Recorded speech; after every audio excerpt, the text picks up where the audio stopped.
Hello, hello, hello. Go ahead, take your sip now. You good? What? God damn it. What's up, everybody? Happy Wednesday. What's up? Happy Wednesday. Hello, hello. I only got a shot of fucking liquor left, yo. Oh, look That's at terrible. that. You knew we was doing this tonight. I looked down and I saw brown. I thought I had, I thought it was big enough to kind of like, I thought it was higher than that. But I looked from the vertical instead of from the horizontal. If I look at horizontal, I know to get a whole nother fucking bottle. But do you need 10 seconds to go get you another bottle? You could go run and get you a bottle. No, we can introduce our guests for tonight. Welcome, Mel and Ken. Thank you so much for joining us tonight. Hey Mel, that's fucked up. Well, you gonna put a whole fucking pint of bottle knowing I'm low, and you gonna put your full bottle up. I came prepared, sir. Don't hate. I'm gonna make this shit last though. Make it Not possible. Huh? Okay, keep sweating. Not possible. Yeah, I'll make that shit last. He gonna be babysitting that drink all night. All night. I'm just gonna put that bitch on my tongue. He gonna go like this. He gonna go like this, man. I'm just gonna put that bitch on my tongue, and that's it. He gonna dip his finger in it. just a little taste. I'm gonna swig that bitch like mouthwash. Lord have mercy. Oh my goodness. How are you? I'm doing well. Appreciate you. Good. Invite me on the show tonight. Happy Hump Day. Sir. Mel, how are you? It's been a while since we've seen you on Wednesdays. You So know, how are you? I am trying to get my education on, you know. So Wednesdays is honestly the only free night that I have to focus on my homework, but I just got done with my accounting class. I made a B in the class. Good stuff. And praises and Good blessings work. be to the Most High. Yes. Because I barely got through it. Well, congratulations on that. I know that's a big accomplishment, getting your master's. Kudos to you. I stopped at my bachelor's. I ain't want to learn no more after that. Well, my son is getting ready to go to college and he wants to be a lawyer. So I just didn't want to have a bachelor's degree. So and so it was like a personal thing for me just to make sure that I was not necessarily competing, but just trying to keep up with my son's aspirations. So I was like, let me go ahead and work on this master, something I've always wanted to do on my own, because he's going to be the president of the United States one day, and I need to be a fly first mom, you know. There you go. Right. And so what's your master's in? So MBA, my emphasis is project management, and then I'm going to go and get a certification in diversity and inclusion after I get done with that, and that'll be all the education that I'm ever going to want to have. I feel you on that. I'm gonna take a drink of some sweet tea just for you. Come on. But the day I had, I'm gonna drink half this bottle of wine on this show. I'm not a wino. I only drink on Wednesday. Listen, y'all heard that I don't know what y'all heard. All I heard was, ain't no fucking way my son gonna be equal to me, so I'm gonna get another fucking degree to let this nigga know that you still gotta look up the motherfucking mama bear. That's what the fuck I heard. I don't know what the fuck y'all heard. That's what the fuck I heard. That's not what I said. Oh, I needed to be an accomplished first mother, educated, fly. I need to make sure that when they vet me, these are the things that they're getting ready to say about me. Right. Okay. She said that her son was her motivation. That's what you said, right? Yes. He's going to be the president of the United States one day. Yeah. And you can't let your son, the president, be better than you. And you said no. I need to make sure that I've got all my stuff together when they start vetting. Yeah. That's it. Yeah. That's all. Yeah. This is like, I got my master's, nigga. Fuck you. I'm still mama bear. Anywho, Merv, how you doing? Becca, how you doing? Kent, I've never met you before. I'm pleasure having you on the show. I'm glad to hear what you have to say. Good to meet you. I appreciate the invite. I'm doing all right. Just I'm getting through. I had to go to a funeral this weekend of a friend of mine, my best friend's boyfriend, who became family. It was tougher than I thought it would be. I don't know. This was the first funeral I've been to since my dad, so I kind of went backwards in my mind for a little bit. So I had to kind of shake it off, and then be there for my best friend, because that was the love of her life. And right, when you lose a lover like that, there's so many things that come into mind, especially with him because he was obsessed with her. So he was the first one out of anybody she's dated that she saw a future with, that she really, really loved. Right. And this is why I stress so much for men to take care of their health, and to be on top of it. He was only 31 and had a heart issue, and it was time for him to stop fighting, and so now he's at peace and he's healed. But so it's just kind of, you think about stuff like that. And I'm newly married, so I think about, God forbid something was to happen to my husband, and I think about my mom when she lost my dad. The mind is funny. You really got to control your mind sometimes. It'll go left if you don't catch it. But I'm doing good. I'm doing better. Just getting through it. So yeah. I'm sorry to hear that, and I'm definitely keeping you and your friend and in my thoughts. Definitely a difficult situation, but I'm glad that he is in a better place, so to speak. All pain and all hurt and everything has been taken away. And so, Black men, come on, our Black kings, we have got to start taking care of ourselves a little bit better than what we are doing. Yeah. Y'all go to the doctor when something about to fall off. Y'all, your whole piece about to fall off, and you won't go until your hand about to fall off. I don't understand it myself. Y'all have some explaining. They got Robitussin. They got Robitussin. And you gonna put some dirt on it and take some Robitussin. Robitussin and ginger ale, nigga, we good. You see, Mel? You see? We try, but it just. Now you just told this whole heartfelt story of a 31-year-old Black king taken too soon because potentially he didn't take care of his health. He didn't go get his checkups. He wasn't getting his regular checkups and routines and things like that. And these two gentlemen, Black kings on this podcast tonight, said, take some Robitussin and ginger ale. And ginger ale. And like your great grandma used to say, put look some at him. Look at him. Look. You see him take that little droplet of alcohol to the face. You see? Listen, and trying to savor the taste. Hey, for the flavor. Does it make me alcoholic? I got a shot in about 8 bottles.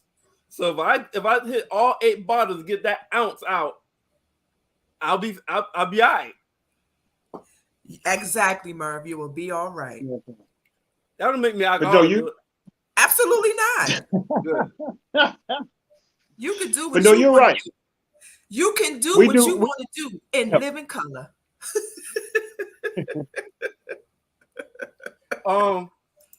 Yes, schedule your next physical, please. Yeah. So, but real shit though, niggas.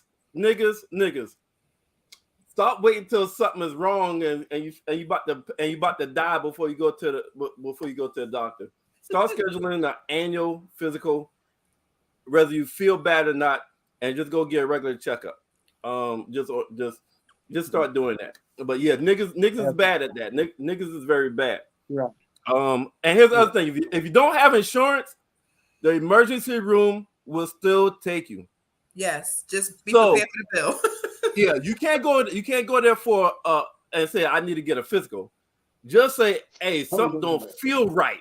That's all you gotta say. Like, yo, something don't feel right. I need to be checked the fuck out. Merv, I have one even better for you. If we African American people go and donate blood, they will give you a mini physical when you donate blood. They check your blood for just about every.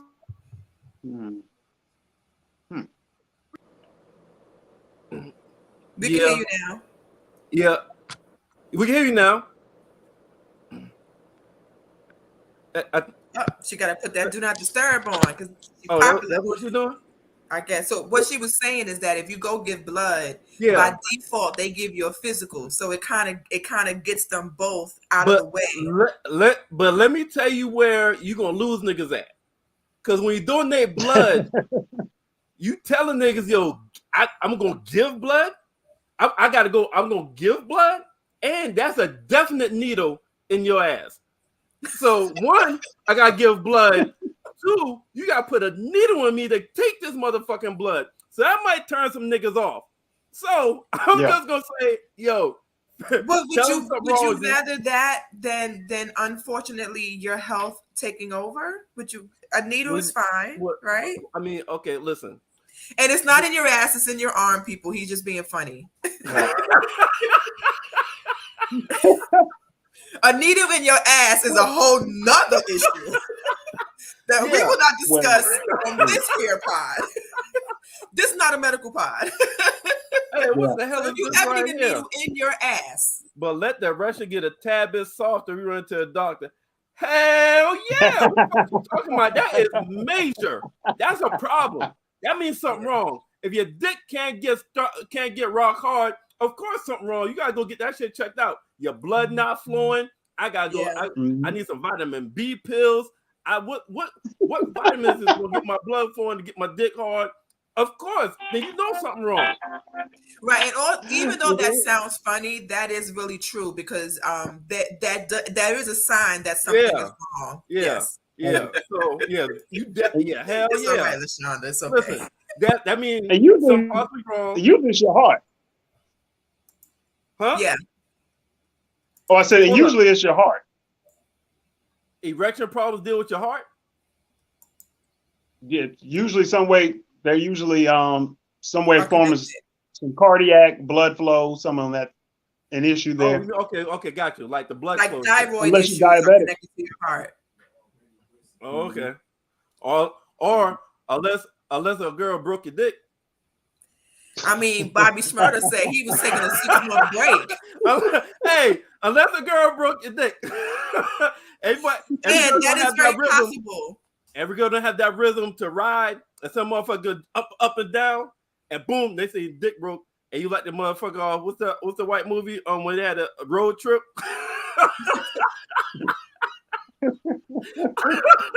That's funny. Oh, damn! That's That's why them old men be having heart attacks. Nah, listen, my dad's Well- 84. My dad 84 years old. 20 years ago in college, I made a surprise trip home. I ain't gonna tell nobody I'm surprising because I don't come home no more. Don't say And that. so if he's 84 now, 20 years ago, that nigga's in his 60s, and I walked in surprised, and my dad was fucking. Fortunately, that nigga was in his bedroom. The door was closed. He didn't hear me. I walked into the other bedroom real quick, and when I walked in there, I saw some blue pills, and I walked the fuck out. I'm sorry. When Okay. I dropped the call, we was talking about men taking care of their health. I came back. We took a And- detour, Mel. We took a left turn. Just a quick left turn. We'll be right back. Hey, But all jokes aside, Viagra was originally given as heart medicine. They realized in giving that as a heart medication, one of the side effects is a boner. So here we are. well, Yes. listen. I think something wrong with my heart. I'm going to the doctor. Your heart fine. Your heart is Hey, fine. look, I need some Viagra. It's your liver that you might have to worry about. I'm trying to- Definitely deliver. I'm trying to press a motherfucker this weekend, and my heart is telling me. No, you need a liver detox. Your heart is fine. It's the way you took that bottle to the face, it's your Hey. liver that you should be concerned about. Well, liver, but according to Kent, the liver ain't gonna affect my dick. So long as I get on hard, I'm good. Who cares if your dick gets hard if you have to get on the liver transplant list? If you have to go to dialysis every day, you're gonna carry your dialysis pack with you every day. Because you Mel, won't we go are to the talking- doctor. we are talking about Well, Merv. all bedrooms. Yes, Merv will. Well, beds, beds usually have a plug behind it. So plug that bitch up, put the condom Can you on, see my take the blue face? pill. We are talking about Merv. That's the perfect answer he would give. That's the answer Merv would give. He would Strap wear up. that shit like Dora the Explorer backpack to Shorty house. Yes, he will. Listen, if I can't do too much moving, she just got to ride while the. All right. All right. Let's Listen, sometimes you gotta get in where you fit in. Hey, But The listen, moral of the story is, man, please Get your annuals. go get your annual. Get your annual. Go get your Mhm. annual. If you have Get your erection annual. problems, you definitely go get checked up. That's what we're talking about. Go get your annual. An If you apple have a day, erection people. problems, An apple a day. go to the doctor, Yeah. get checked, and then get that blue pill. You got healthy heart, healthy See, dick. we trying to That was move the conversation along. He brings it back to this blue pill. I'm so confused with you. Hey, why not? Listen, Mike Tyson became champion by knocking motherfuckers out in the first round. So long as I can knock her ass out and make her come after 17 pumps.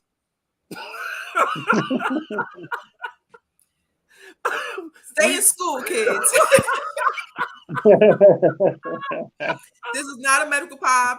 The opinions of Merv are the opinions of only Merv, Of only Merv and not of the guys podcast and Period. its guests and their guests and affiliates and affiliates and sponsors. and sponsors.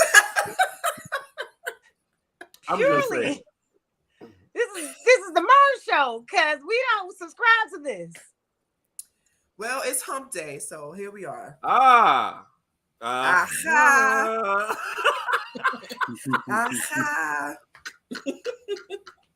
I'm so sorry, Kent. I'm sure you wasn't prepared for this. Mel is used to it. Well, I apologize on behalf of whomever. I've seen some episodes, so I know it goes down. Okay. This is what it looks like on Wednesdays at the guys podcast. The guys podcast. My gracious goodness. Thank you, Merv, for that Thank you. public service announcement. Yeah, I mean, but what we talking about right now is choices, right? So, in the name of the damn pod is how choices we make affect the next chapters in life. All right, Right. so See, that was a good segue, Merv. That's what I'm talking Yeah. about. Right. Yes, Merv. there we go. Choices. Choices. That's Choices. just doing it 2, 4. There we go. So what's the first topic, dude? Hey, Cool story, bro. Hey, so we want to talk about something serious first, and then talk about the funny shit after. Let's talk about. We letting you drive the boat, Merv. We following you. Oh shit! Y'all better get your fucking lifeboats. I mean, your life boy. jacket. I might regret that later, Mel. I might regret that later. Hey, so we're gonna talk about something serious first, and after that is all jokes after that. But There we go. I want everybody's opinion on this right here. It became a hot topic last week, and what happened? I saw this post on Facebook, and I was like, "What the hell are they talking about?" I saw this post right here.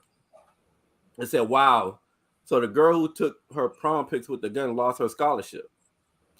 I was like, "Prom pics and gun." And I had to then started Googling and start searching. Like, oh shit, I did see that picture, but I kept scrolling. I didn't think nothing of it, but it became trending across the internet. So this young lady right here, straight A student, accepted at Tennessee State on a scholarship. She went to prom, and she had these pictures taken for prom pictures. It's her. She got Glocks. She got guns that you can't buy in a regular gun store. Pointing at the camera. She got a guy right beside her, pointing at the camera. And this was her prom pictures. So this went viral. It got back to, it went viral, it went internet viral. So of course it got back to Tennessee It was State. all over the place. It got back to her high school, and this right here was an update. It said, update: the student who posed with guns in her prom pics got expelled from high school she was attending, so no graduation, and TSU took away her scholarship. I blame her mom. I blame her So, parents. Is Why this? not? Yes, we will. Yes, we will. Yeah, we're talking about that. So, Yeah. was it? Did the punishment fit the crime? Was it too strict? Was this a learning moment? Was this fair? Was this foul?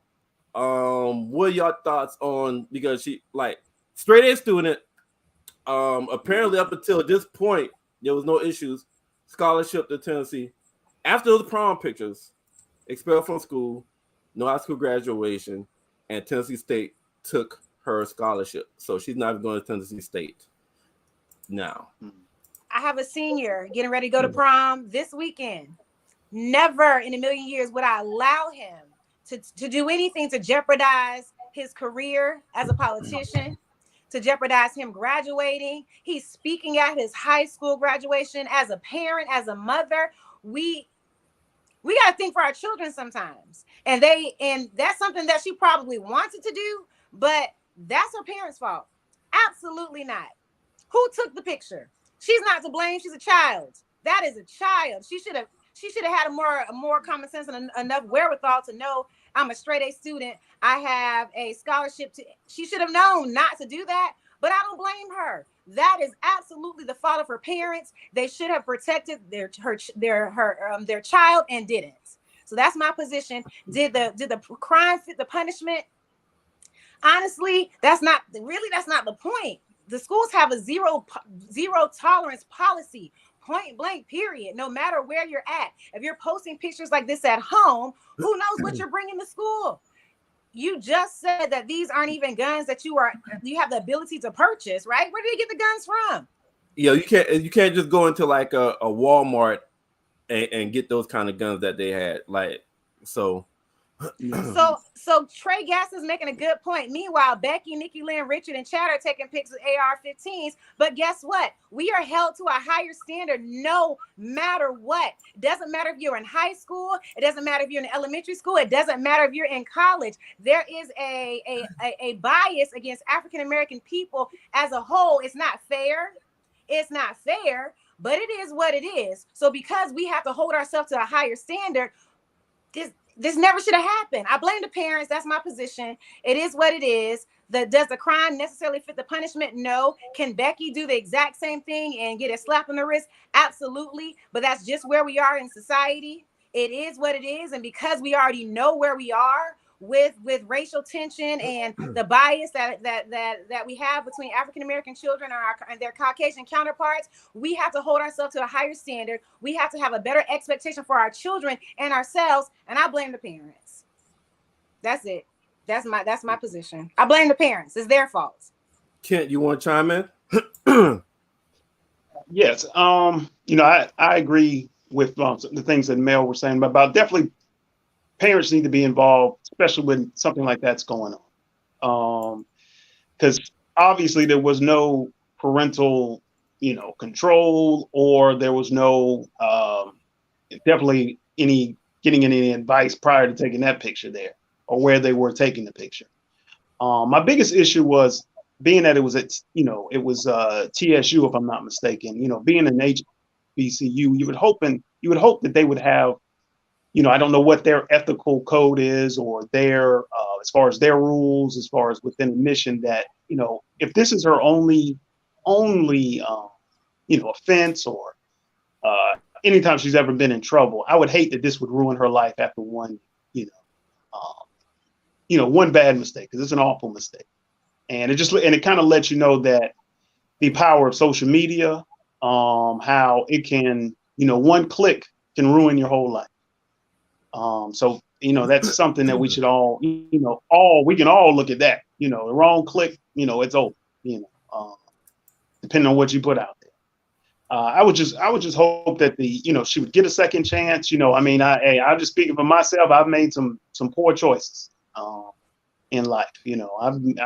I've been in trouble before myself, but by grace and mercy, it didn't take me out. I was still able to, continue my education and, achieve multiple degrees and have a career, so that's where I'm coming from. I would hope that she would still get another chance. Hopefully someone else will take another chance on her, especially depending on what her scores are. And she obviously was a great student because she had a full scholarship. So she wasn't like she wasn't a good student at all. So that's a straight A that's student. Where I'm straight A student. So obviously, something within the environment where she's living, or definitely the people in front of her. So I would hope that someone would give her another chance, maybe another institution to give her another try or something. I would hate that, I don't know if this is primarily coming from her high school that's doing a lot of this suspending, or is it just coming on the collegiate side, with her scholarship. But if I'm not mistaken, she's in trouble on both sides, basically. Yep, I was going to say that. I was going to say that her school expelled her and didn't let her graduate, and the college also took away her full scholarship. So she both ends are burnt, right? So I understand all the takes on it. When I first saw it, my first thought was, who thought that was a good idea? Who said prom pics, gun? Let's do it, right? And these are not cute little baby 380s. These are military grade guns. So where'd you get the guns from? Who took the picture? Who thought this was a good idea? Who's this nigga in the back looking crazy with the guns in the picture with you? But he had on matching pants, so it was obviously her prom date. Where are the parents? Did the parents give them the guns? Did the parents own the guns? Did the parents even know about this picture? Then you got to think about the school that they're going to. I'm not familiar with Tennessee State University, but I'm sure that it's a Black school, could be HBCU. Then the school has to say, what kind of student are we letting into our college? Are guns legal in that state? That part I don't know. But the first thing I thought was donkey of the day. Like, girl mama. I understand that they're high school age. And yes, at that age, you make a lot of mistakes. At that age though, the mistakes that you make greatly affect your future. And this type of thing is a mistake that she will never forget. But let's say it wasn't a mistake. Let's say she meant to do it. Straight A student, she's book smart. She's in the picture with some guns. So maybe she's also street smart. Maybe this was not a mistake. Maybe it was intentional to be like, I'm about this life. I may be smart in them books, but I'm also smart in the streets. For whoever try to check me at TSU, it made me think of a million things. But ultimately, yes, because she's a straight A student, she may be able to apply to another college. And because of her grades, maybe she may get accepted. Maybe she may get another scholarship. But this is all over Beyonce's internet. Whatever school she applies to, they already know now. This is what that's coming to the school. It doesn't always reflect real life. It could be just a picture. That could have been her first time holding a gun. She could have never shot the gun ever, or could have been scared to do it, but did it just because she thought it was fun. Like, who knows? But bad move, just bad move all around. So what LaShonda Miller said, they could have delayed her start or some other discipline. What y'all think about that? What's the point? If I delay it and still let you come into school, I should just let you come to school at your normal time. What's the point? Listen, you could do an intervention, see where her mind at. All the questions you just asked, was this her first time? Is she in the streets? And we just don't know about. If you do a delayed start, there's a chance to interview, see where her mind at. Maybe get her take on it. Dig deeper and find out. Was that like you thought it was more like a prank? You thought so? Just kind of delayed start. Let her know this is how serious it is, and but you could come. We're gonna have to earn our trust again, but you can't come back until you gotta take a year off or maybe a semester off, something like that. Absolutely not, Merv. She's a liability. If anything happens to any student at that particular school based off of with any of those guns, the lawsuits that those schools are going to have. And I'm thinking about it from a business standpoint, because at the end of the day, I'm a businesswoman. From a business standpoint, she is a liability. No school is going to allow her on campus because of what might ensue after that. If she had that much firepower in a picture, and nobody knows where it came from, who knows what she's bringing to that school? So the school system, the administrators, they have to err on the side of, we don't know what's going to happen. So you can't come here at all. And you can't blame them for that, because their job is to protect the students at the school. They don't have to ask any questions. They don't have to do any of that. She's a liability. And if somebody gives her a second chance, absolutely great. Let's try to do that. But if you think about it from a business standpoint, from the school system, their job is to protect these other students and give them a great education. They can't let one person, regardless of how major or minor their infraction is, stop the education of the other students, the money that's going to come in, or whatever may ensue based off of this young lady with all this military grade weaponry coming to their school. So is it fair? No. If you think about it from a business standpoint, from the administrative standpoint, they did what they had to do to make sure that they're protecting everyone on campus, students, teachers, and others. Is it a stretch to say something may happen if she comes? Yes, it's absolutely a stretch, but they're not taking the chance. She's a liability. And even if she's not a liability, she's a distraction. Absolutely. Because everybody's going to be like, oh, that's the girl I saw on Instagram with the guns. So now she's not a celebrity, but she's popular because she went viral for having these military grade guns on Instagram. And now everybody knows who she is. So even if she's not a liability, and maybe she won't bring that to the school because she is a straight A student, so she's about her books. But she could be a distraction. Baby, she don't have any common sense. She might have that street life. She might be in those books, but common sense is not common for everyone, and you can't buy that. That common sense should have told her, I am a straight A student. I have a full ride. I probably shouldn't post these pictures with these guns on Beyonce's Instagram. On Beyonce's internet. So somebody asked a question. Do you feel the punishment would have been severe? Let me finish before y'all respond, because I want to add something to it. They said, would the punishment have been as severe with different guns? So what I'm assuming she's asking, you do have acceptable guns that people consider, like, oh, this is good protective gun. This, like maybe just a regular 9mm or like a 22. I think a 22 is considered a woman's gun. A lot of women have 22. Is that correct? How old do you have to be to own a gun for it to be registered in their name? Like if she's 8, like how either one of you, any of you gun owners? So let me, because I'm in the Google. So I looked up, are guns legal in Tennessee?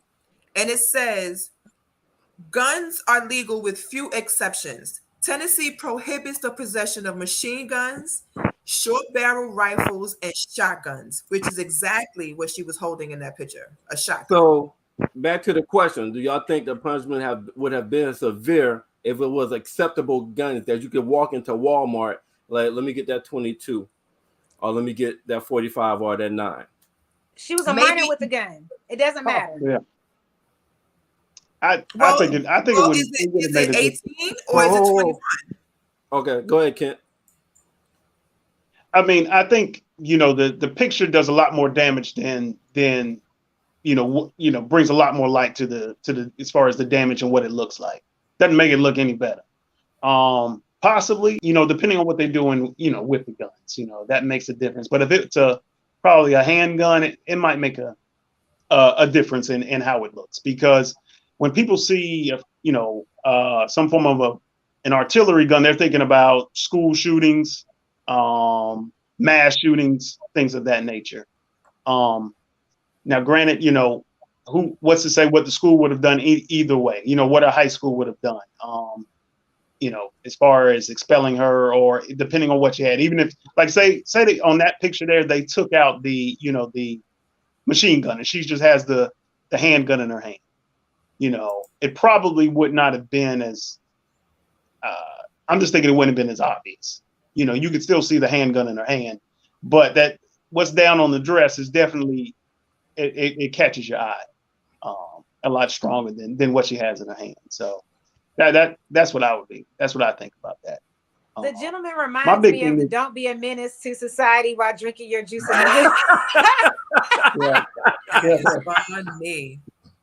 Is that what the movie's called? Yes. Yeah, it is what the movie called. So I'm reading it as you guys were talking. I'm reading about Tennessee, and it says that they do have you can carry a gun with a permit, but you can't have it out openly with the intent to harm. So as of July 1st, 2020, an adult can carry a handgun openly or concealed in Tennessee without a permit if the person is 21 or older, 18 for certain military members. It has to be in lawful possession of a handgun, and you have to be in a place where the presence is lawful. And a presence that's not lawful is school buildings, federal buildings, and courtrooms. I don't think she was at school now. So no, she was just in the street. Yeah, she was like, it looked like she might have been like in front of her house or something. Yeah, it looked like she was in the street in her house.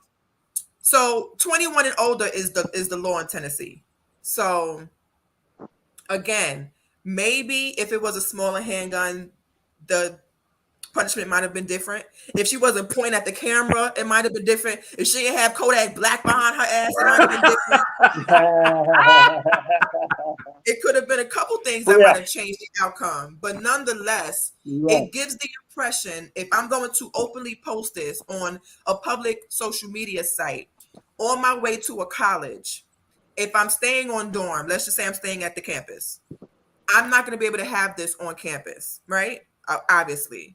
It just, the people at Tennessee State University had to make an executive decision, and they would rather have not allowed her to come to the school versus having to do a press conference as to why is this woman, young lady, on campus after seeing what y'all saw. It just gives we all know that it may not be true, but perception is reality. So just by looking at the picture, it gives a bad perception.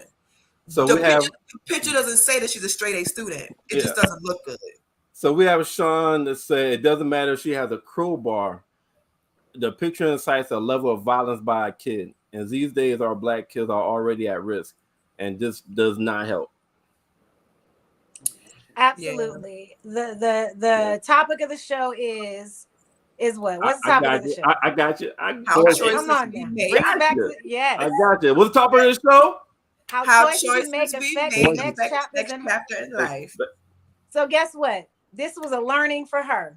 Okay? Yes, it was. Somebody's going to give her a chance next year, not this year. All this smoke has to die down on Beyonce's internet. She's going to have to do a plea of appeal to another college. She may or may not get a full ride, but now she's got to go ahead and get in those books that tell you how to get scholarships, sit a semester out, sit a year out, and go ahead and figure out how to graduate, how to start applying for different schools. Benedict College might take her.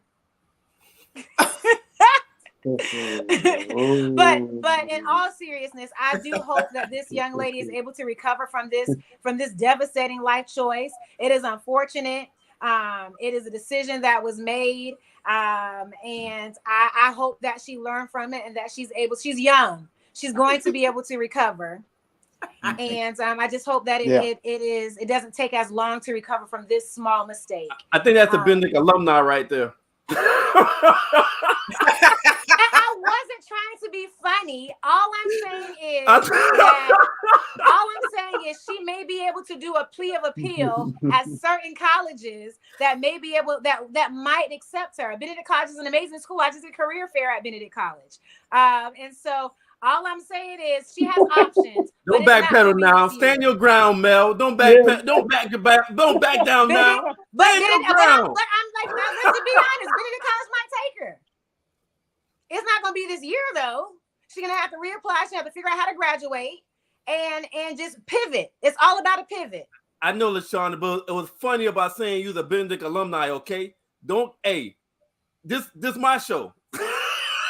Really, it's the Merv show, not the guys.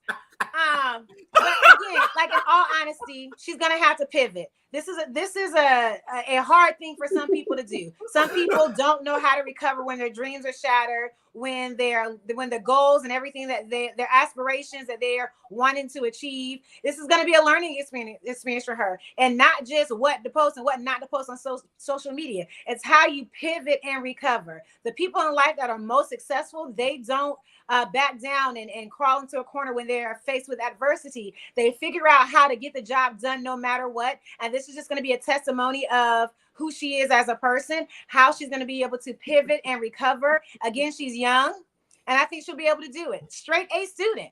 This was a learning.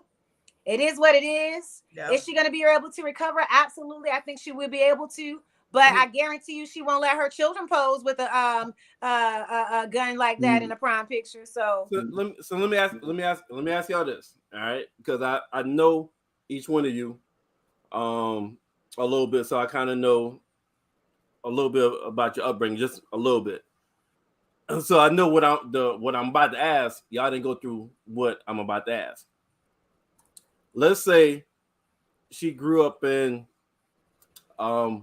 someplace like Marcy Projects in New York, or the projects in Columbia off of Beltline. I can't remember the name, but you know what I'm talking about. Or Kent. She grew up in the projects by behind the plaza, you know, behind the Food Lion. All right, so those areas, you grow up around a certain environment where violence, and you see that all the time, where so you become immune to it. Even the good people that don't get in trouble become immune to it, to a point of like seeing a gun is nothing. Everybody got guns. So you just, that kind of environment you grew up in, you had the type but you were smart though. You got some smart students that grew up in that kind of environment. So let's say she grew up in that environment and that's all she saw, but she worked hard to study, and so that really wasn't anything in her mind. It wasn't anything. Yeah. How do you approach her then? Because let's be honest, your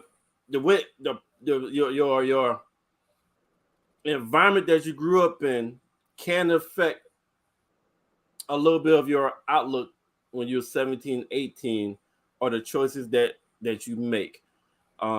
Is there a different approach then? Is there a different perception? If you sit down and talk with her, or go see where she live at and see the kind of environment, and see that, she was barely having water, et cetera, how would you approach that then? I've been thirsty before, and they make no dumbass move like that. Okay, my bad. Throw the word out. But you saw what I was describing. I'm talking about projects where people are dying every other night, maybe once a week is a murder, stuff like that. Okay, so yes, and I understand that part. How do you approach it then?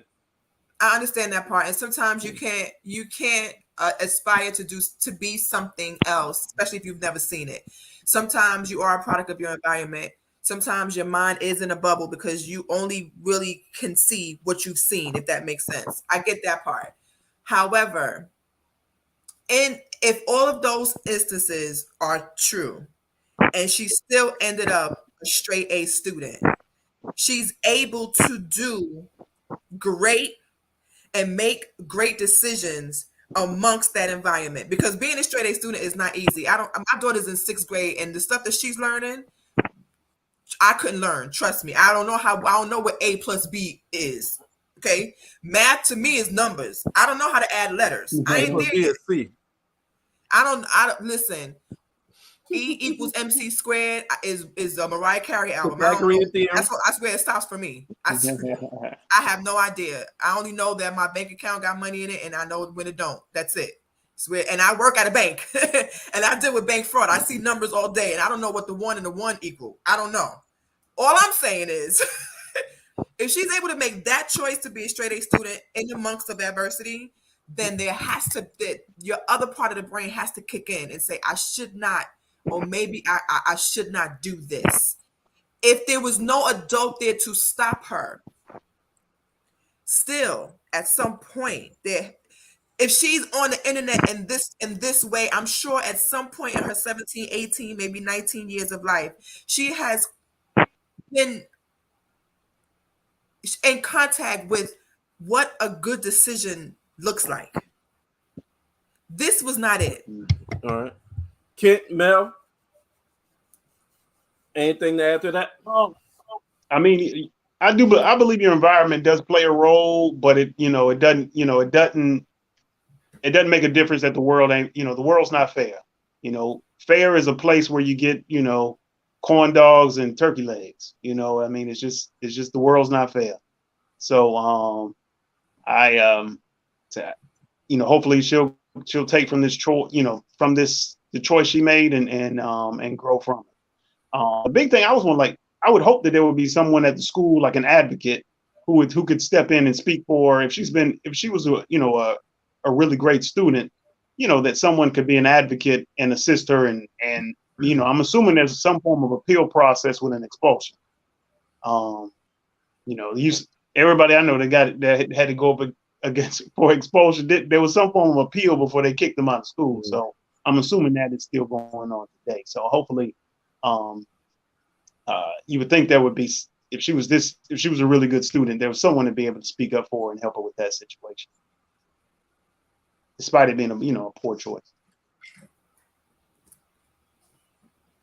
Right. What up, Tina B? Hey, Boo-Tang. So Tina B said, I can always count on Tina B the goddamn bring it. She said, book smart doesn't mean street smart.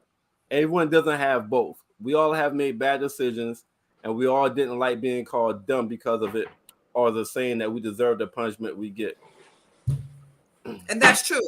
You don't like it, but there's Did a lot of anybody shit call like her dumb though, or the decision was done?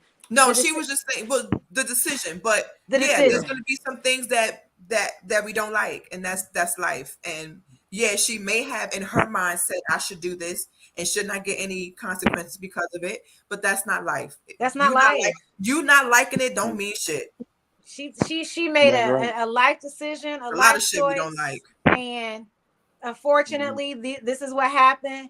Again, I'm gonna go back to what I said earlier. She's young. She's going to be able to recover from this. This is not, it is going to be a testament of who she is as a person. Right. She has the ability to make straight A's throughout her college career. She's going to be able to pivot. To Kent's point, there's absolutely going to be an advocate out there for her. I absolutely believe that she already has an advocate, someone on her side right now, trying to help her pivot to get back to, oh, the internet was calling her dumb. Okay. I'm currently not on social media because I'm working on my own college degree right now. So, I didn't and she's a straight A student, so she's obviously not dumb. So she's not dumb. The internet was calling her dumb. She's obviously not dumb, but hopefully she has an advocate in her corner. If I was an administrator of a college, I would be in her corner, simply because like she's a Black queen in the making, and she's smart. She had a full ride. So hopefully somebody out there has enough pull and has enough reach and may be able to even hear this broadcast and be able to reach out to her and help her pivot and get back in the right direction, so that she can be a productive member of society. Tina B said this can make her or break her, but hopefully she'll bounce back. I think she'll bounce back. LaShonda got a question for you, Mel. Oh, no, ma'am. I'm a proud graduate, proud alum of the University of South Carolina, class of 07. I'm working on my master's currently right now at the University of South Carolina. However, I don't knock HBCUs. And if I had to do it all over again, I would have gone to the HBCU. I spent more time on Benedict College campus than I did at the University of South Carolina. I'm just going to be honest. All right. So one last thing before we leave. This was touched on real quick, but a lot of people were saying this. I want to hear your thoughts. So a lot of people were saying that, well, what about all the white people that post with guns, high school kids that post with guns, all because if you hold up before you respond, because if you Google, because when I saw that post, like she also got suspended. I didn't know who they was talking about.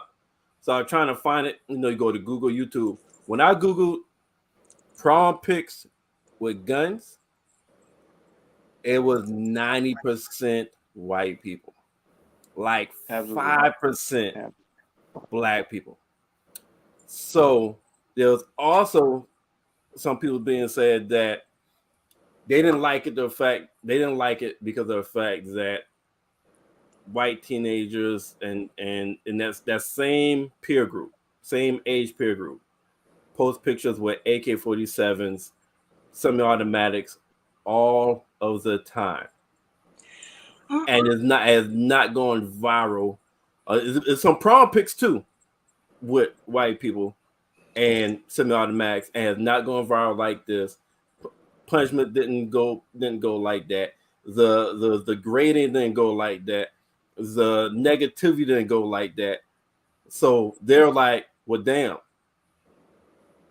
why the hell she got to catch all of this fade when white people do it all the time? So why? So what y'all want to? Anybody want to say something to that?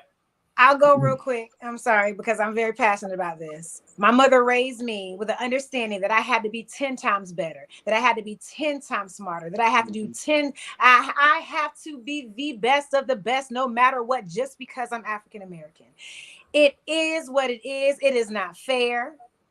It is not fair, but we already start out as a deficit. And knowing that, yes, we understand that our Caucasian counterparts in business, in schools, in anything that we do, we just have to be better. And knowing that, there's like, that's just something that's just it's an unspoken bias. It's not fair.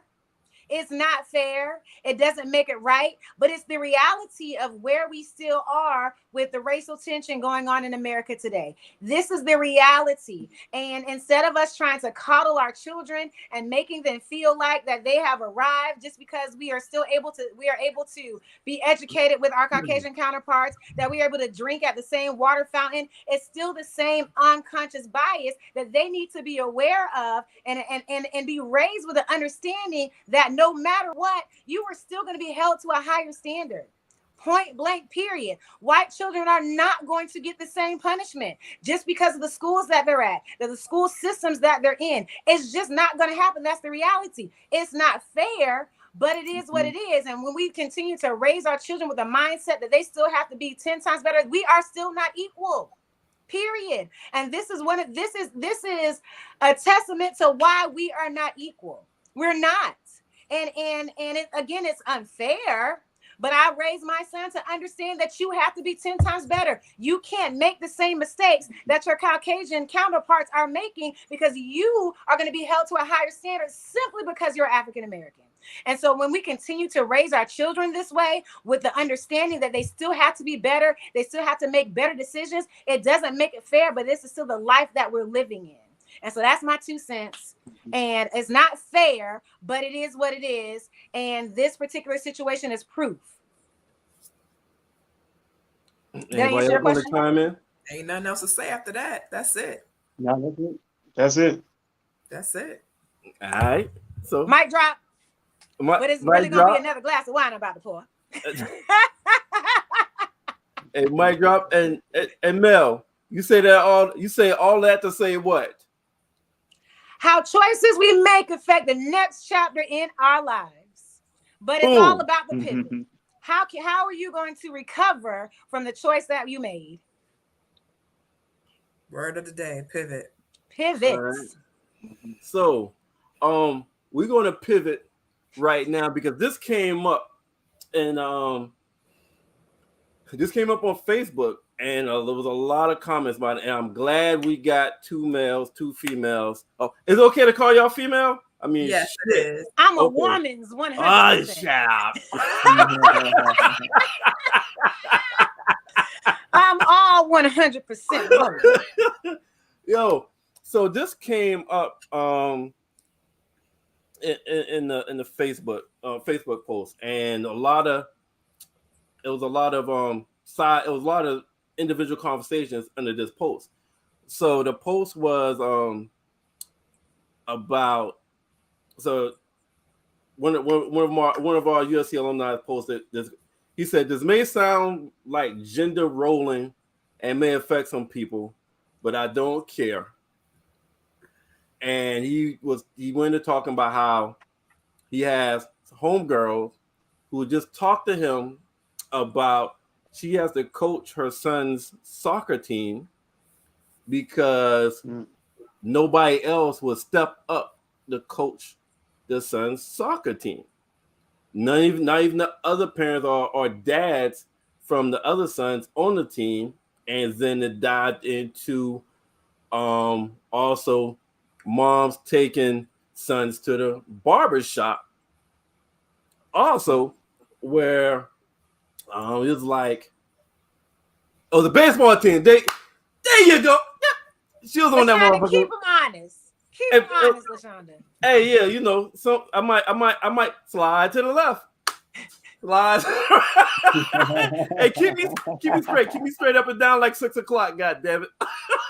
Yes. So she was coaching her son's baseball team, and he was like, "What the hell are the dads of the other sons on the baseball team for the damn mom of one son have to step up to coach the baseball team so that they'll have a coach and derive into moms taking sons to the barbershop. Like I've been in a barbershop and it's been several times. Like every time I go, I see at least one mom bringing their sons to the barbershop. And I asked somebody else about that, and it was like, why aren't you kind of gender rolling? I was like, possibly so, but I do feel as if I'll give my opinion, but what y'all thoughts on that right there? Is that okay? Mm-hmm. Is it because the fathers ain't stepping up, or is it a situation where when a mom is trying to control a situation where she don't want the kid around the dad, so she's gonna try to do everything that the dad do, so that the dad don't have a reason to be around. So my question is, which one do y'all think more than likely it could be? Or could it be a little bit of both? But how y'all feel about that overall dynamic of mothers doing a lot of stuff that you would expect the father to do? Yeah. I think I'll make this quick. It baffles me, but then again, it doesn't baffle me. When women do certain things, it's the misogynistic of it all, right? This world is rooted in it. So this world is very male forward. When a woman is able to do something, the first thing that they say is she's doing it to try and be like a man or be better than a man. And we have to learn in 2022 that there are certain things that, yes, there is a double standard, and there's certain things that are generally done by men more so than by women. But when the women do it, it's not always because we are trying to be better than you or show you up. Sometimes we are just the ones in the role to fit in. The reason that this mother is doing this is because nobody else would. Not because no other man would, because nobody else would. And instead of saying she's doing this for her child and the child's team and stepping up because nobody else would, the first thought is, where the niggas at? And it's just aggravating as hell. It's just dumb. She's doing it because nobody else would, regardless of what's between their legs. Nobody else would. So she did. That's it. Okay. Anybody else want to chime in after that?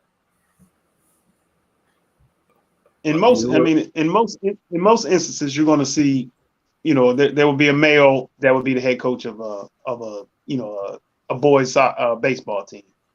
But obviously, just what Becca said, probably nobody else stepped up like, nah, she want to do it, let her do it.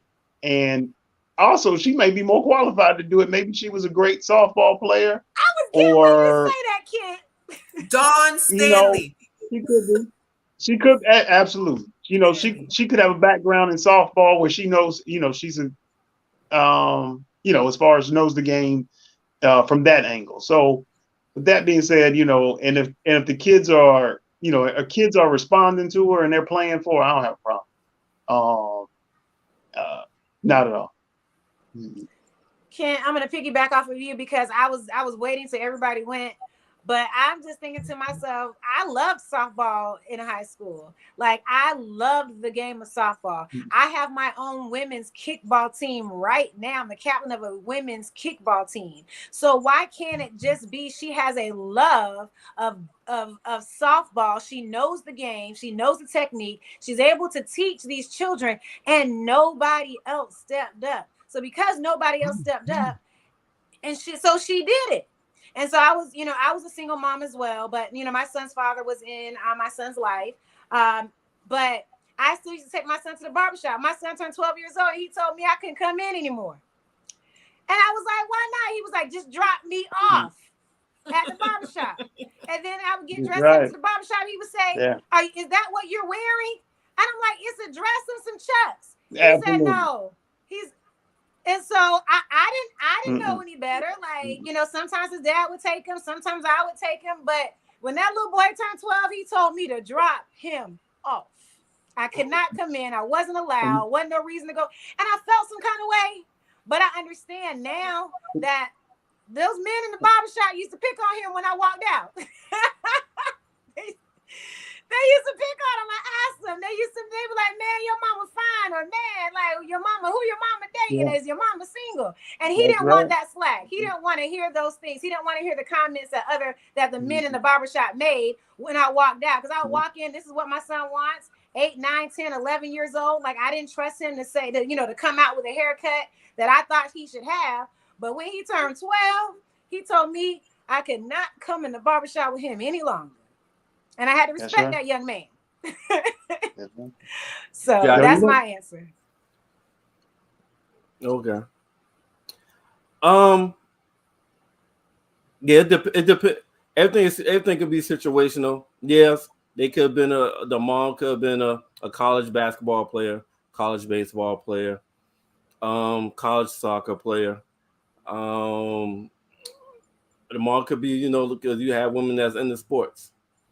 But if the mom made that and there's 8 other sons on the team, I think it's a fucking problem that no fucking dad stepped up. They work. They have corporate jobs. They can't get off. Listen. I'm probably going to take some slack from the niggas, but all them niggas ain't working. Every goddamn nigga is not fucking working. No. And niggas, I just feel like a lot of dads got stepped the fuck up. It's the sports thing. All right, like I said, if she was a college, Dawn Staley, hell yeah. She's Olympics, WNBA, blah, blah. But most of these moms are not fucking Dawn Staley's that's coaching these goddamn basketball teams. All right? They're not this professional, they're not these soccer players that's coaching these soccer teams. All right? They're not these college baseball players or college softball players that's coaching these little league sports teams. So, and it's not so much me having a problem with the mom stepping up. The mom stepping up, great fucking job. So I don't want y'all to take that perspective as, yes, she stepped up, good fucking job. It's more on what's not going on as opposed to what's going on. Mm-hmm. And I just think we need more fucking fathers to step the fuck up with sons, like with sports or certain shit. Like sons, like moms taking the sons to the barbershop. That dad gotta get a fucking fresh cut, either weekly or fucking bi-weekly. Why the fuck the dad is not taking the son to the barbershop? Absolutely. You going to the barbershop, who cut your motherfucking hair? That's right. That's right. Bring Tina on. She look like that can go both ways. I take my daughter to the beauty salon. Ain't no dudes in there taking their daughters to the beauty salon. Should I have an outrage? Where the father's at? Why y'all not taking y'all daughters to the beauty salon? Like because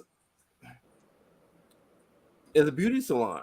So you get your hair done. All right. So what? The difference is there's dicks in the chair and there's pussies in the chair. There's no difference. There's no difference. It is a difference. It is a difference because I guess for sons it's an experience to do that with your father, and for daughters it's an experience to do that with your mother. I get it, but whoever the fuck is available to take this kid to the beauty salon or the barbershop, you ready? You dressed? Let's go. Boom. That's it. It's not that damn serious. I feel like sometimes men always say that women think of these issues but I think sometimes it be the men that bring this shit up. Like, what's the fucking big deal? The kid whoever, auntie, the cousin, shit, the neighbor, somebody take this kid to the salon because I ain't doing this shit. I'm tired. What is the big damn deal? If the mother takes the son to the barbershop, if your ass ain't around, whether you're working, whether you're dead, whether you're fucking some other chick, his hair need to get cut. It went and got cut. What's the fucking big deal? I just told you what the big deal in my opinion is, as far as like accountability and fathers being more active in their goddamn sons' lives, kids' lives in general. But right now I'm talking about sons, where it's more like the moms is doing more of the stuff as far as like sports and barbershop and stuff like that. Anything where the fathers is naturally doing that stuff. Like fathers is naturally playing sports. They get up with their friends, naturally play basketball, naturally watch football. All right, they're naturally going to the barbershop. We're not naturally going to the fucking beauty salon and like, yo, give me a perm. That's not what the fuck we do. I'm talking about shit that we do naturally. If you're a single father of a daughter, you are. If you're a single soul, that's okay. But that's such. I'm not daughter. You are. I'm not talking about that. I'm talking about where there is a father that's in the same city. If the father is dead, that we're not talking about that. If the father lives in another state, we're not talking about that. I'm talking about the father that live in the same goddamn city, that they can show up to the whether the rec league, football, baseball, basketball. If they're in the same city. They're not going out of state to get a fucking haircut. They're getting a haircut in that same city. So why the fuck you can't take your son? So like I'm saying, this is not criticizing women that stepped the fuck up. This is like, yo, I'm a father, I'm a brother, I'm talking about men. We need to step up more with our fucking kids, especially our sons, when it comes to certain shit that we naturally do as guys. Sports is something we naturally love. We just naturally love. And no, before somebody said that, yes, women can love sports. I'm not saying that. All right. Thank you for correcting yourself. Yeah, I was getting ready to I didn't want to hear I don't want to hear that okay. bullshit. I'm talking about fathers right now, what we naturally do. All right. We naturally draw into sports. We naturally go to the barbershop. So why the fuck you wouldn't naturally coach your son team? Why wouldn't you naturally go to your son game? Why wouldn't you naturally take your son to get a fucking haircut? Ain't natural to them. So Marv, let me ask you a question. Do you know of any men?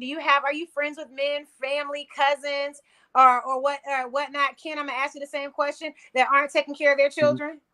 Do you know some men personally that are not taking care of their children, not being the fathers they should be for their children? Personally. How personal? I do know some, but personally, yeah, I do know some. Yeah. Megan Thee Stallion, did you have sexual relations with Tory? It's an easy question. Have you challenged them to step up and be active parents in their children's lives? So you're trying to figure out why aren't they there? Why aren't they stepping up? Have you asked them, the people that you know, the men that you know personally, how come you're not active parents in your child's lives? Some I have, some I have not. Okay, I'm just making sure we're holding our Black kings accountable, because we're on this podcast for asking this question, how come? And we all know men right now that are not taking care of their children. And so you're asking why this, why that. You know some people not taking care of their kids. Ask them why they're not stepping up. Because this is the whole reason why we're having this topic, because women have to. We take care of our children because women, we are the natural caregivers. We are naturally supposed to be the person that takes care of the children, so men can go off and do whatever they want to do, because we had them. They came out between our legs, and that's just what society taught us. Men don't have to, so men can go and do whatever they want to do because they know we're going to be here and take care of these children no matter what. But what I encourage you to do, Mervin Kent, what I challenge you to do is the men that you know are not taking care of their children and stepping up and being the father figure that they're supposed to be, challenge them and ask them why. Go call their child. That's all I got to say. Thank you. And one last thing. Oh, one last thing, and I'm done. Then I'll let y'all speak. Then we'll go to the next topic. A lot of sons, when they go to certain stuff like this, they may not say it to the mom, but they're looking like, every time that car drive by, they're looking to see if that's dad pulling up. They want the dad to come to certain stuff like this. So like I said, there's more of accountability for the men, and hopefully men that will see this on YouTube whatnot have an internal conversation with themselves and ask, are they doing what they need to do, or if they got friends that they're asking their friends, are they doing what they need to do. Y'all gotta hold your homies accountable. Kent, go ahead. Then we go to the Tina will speak. Go ahead. What I was thinking when Merv was talking about, I'm assuming he was talking about, the men that are available to do it. He's not talking about like Chris Rock said. He ain't talking about the dude that just fucked you. He's talking about the daddy that's present, that is able to that can take them. Like, for instance, 90% of most barbershops now, you can't walk in. You got to get an appointment. You have to book an appointment with a barber in most barbershops now. So I mean, that can be in a planned event. And like Merv said, hey, that Negro's getting a haircut too. So obviously he can take him as well. So, I mean, I'm assuming I'm talking about the people who are available to do it. Available. They should be doing it. Yeah. Yes. And Mel, yeah, you going into the barbershop, yeah, you're gonna get more attention. The conversation gonna change. You know, everybody gonna stop what they're doing, they're gonna look you up and down. Yeah, I'm pretty sure your son was uncomfortable. Yeah, I'm pretty sure. Yeah. So and niggas check out moms in the fucking barbershop, and niggas talk about moms in the barbershop, even while they're there. Even we were just gonna say a little whisper.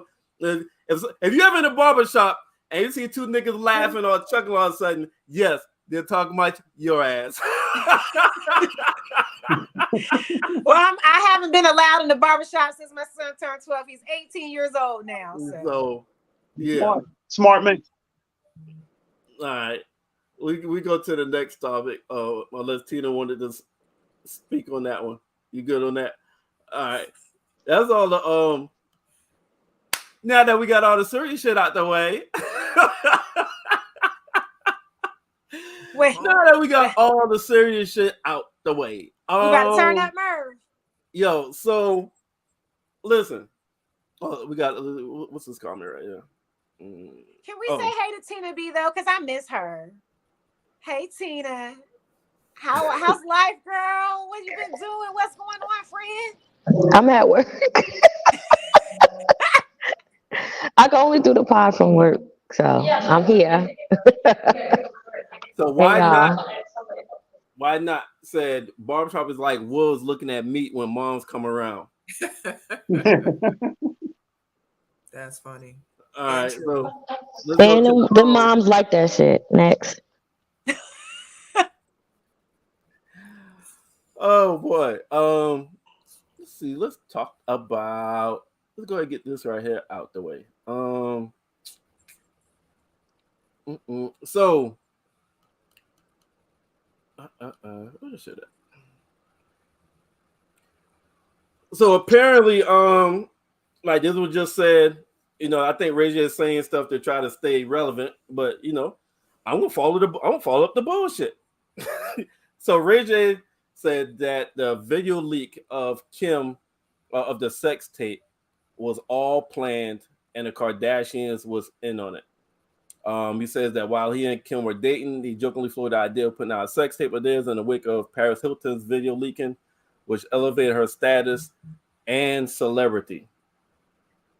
The singer spilled alleged beans to DailyMail.com, telling the outlet he's freezed. The Kardashians have essentially accused him of holding an unreleased sex tape over their heads, and that he was the one who leaked the OG tape in the first place. So they're blaming him, but apparently this was all a whole plan that the Kardashians was in on because of who's that, Paris Hilton? I think I just said. High elevated Paris Hilton. So what y'all thoughts on that? Who y'all believe? Y'all believe in the Kardashians? Y'all believe in Ray J? I don't care about none of them. I was getting ready to say the same thing. I don't care. Who cares? And who cares about? They still talking about sex tapes. Next.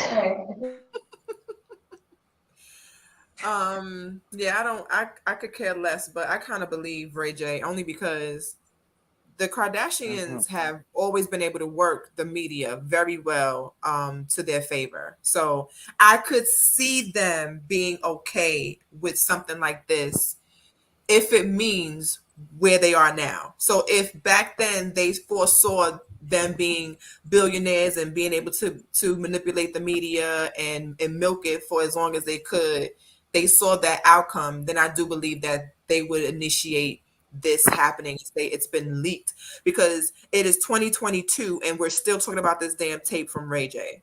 So at this point, this is milking it. Like this is way past Usher still being able to tour on Confessions album. This is way past We Still Step in the Name of Love. R. Kelly took that shit, came out a longer time, and he could probably still bump that right now. We talk about many years. How old is this tape? Like, yeah, I could see it, and I'm sure that we'll be talking about this tape for another couple years.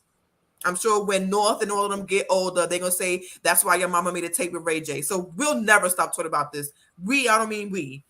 We meaning me. No, I mean we meaning the people. We'll still be talking about this till Jesus comes back. You mean Beyonce's internets? Yes, they're gonna be talking about this tape until the Lord cracks the sky. Anything you want to chime in on that? I mean, absolutely, they're definitely capitalized off this sex tape. You know, I mean, like Kanye said, they're making millions off a home movie. So, it'll be on for continuous, and it'll be a continued story on their show because they're making plenty of money off reality TV. Huh? They really want to make some money. Supposedly Tell them they they is. need to go in and make a part 2. Right. And put it on OnlyFans. Yes, make some Put real that money. shit on Hulu with their show that I've never watched. Put it on Hulu. No, I need to put OnlyFans. Them OnlyFans motherfuckers be making money. Yeah, I've definitely chosen one profession. One of them OnlyFans, you can always jump in anytime. No, dead ass. I was like, I need to be putting pictures up of my feet or some shit because I am in the wrong business. Apparently, I'm doing the wrong thing. Like a 9 to 5 is whack. I mean, at this point, I'm about to start. Which angle could I get at the big toe and post that shit? Because From my understanding, the men's Not the white big toenail toe. polish. So go ahead and get them toes pointed, painted white, and I got good angles. maybe I can make some money off of them. Shit. You know what they say about white toenail polish? What do they say? They say those are women that's freaks, Yes. Those are women that what? that are freaks. Oh, I had no idea. So which one of y'all got on white toe polish right now? Can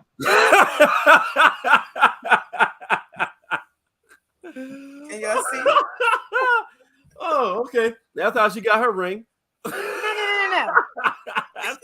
That's how she got married. Oh, that's how she controls them.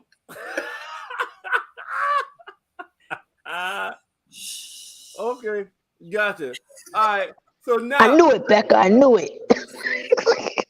all right. So now let's talk about the goddamn Will Smith effect. Let's talk about Will Smith effect. When Will Smith went and slapped Chris Rock,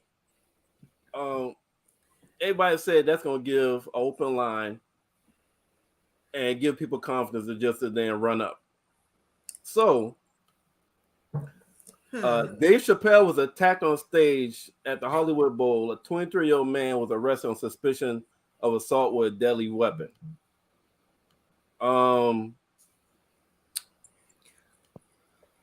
This right here is the alleged attacker. Afterward,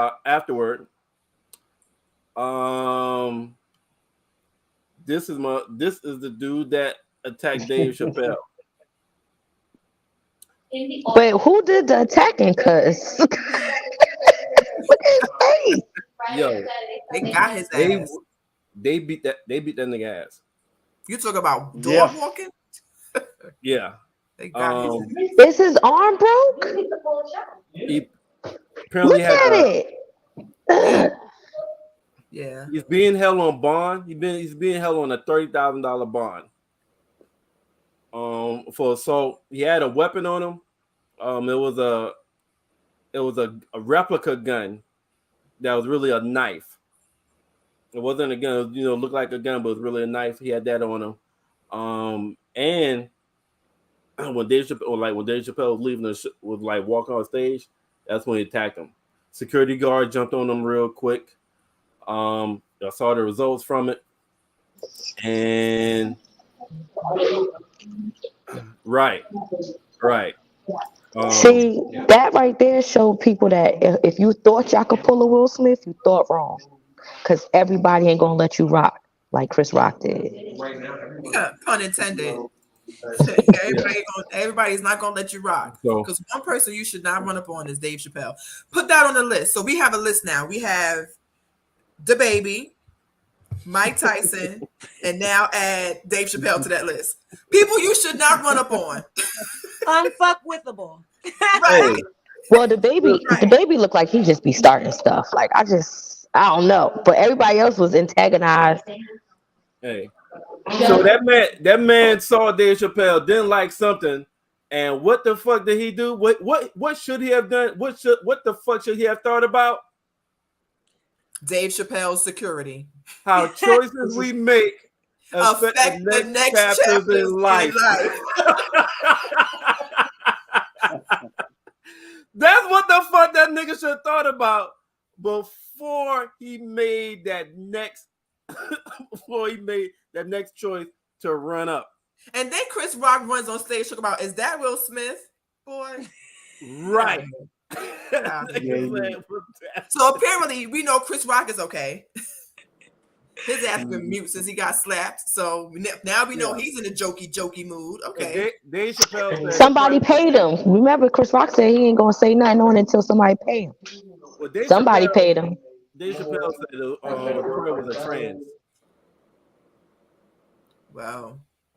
Yeah, he came back. Yeah, he said that after they grabbed the nigga and beat his ass up. So they made light of it. They made a joke of it to try to keep everything moving. But this is definitely a Will Smith effect. Jamie Foxx was there. Yeah, he was. But you know what? Now it did bring up another question about security at comedy clubs. I've been to quite a few of them, and it is very true. There is no security at comedy clubs. There's no two people, security guards standing on the end of the stage so people don't jump on. That doesn't happen, and I think now they probably will start to have that happen. Of course, for big arenas, where they're doing like when Kevin Hart goes on tour and things like that. Yes, there's usually security in big arenas, the Garden, the Spectrum Center, things like that. But smaller venues, there usually isn't.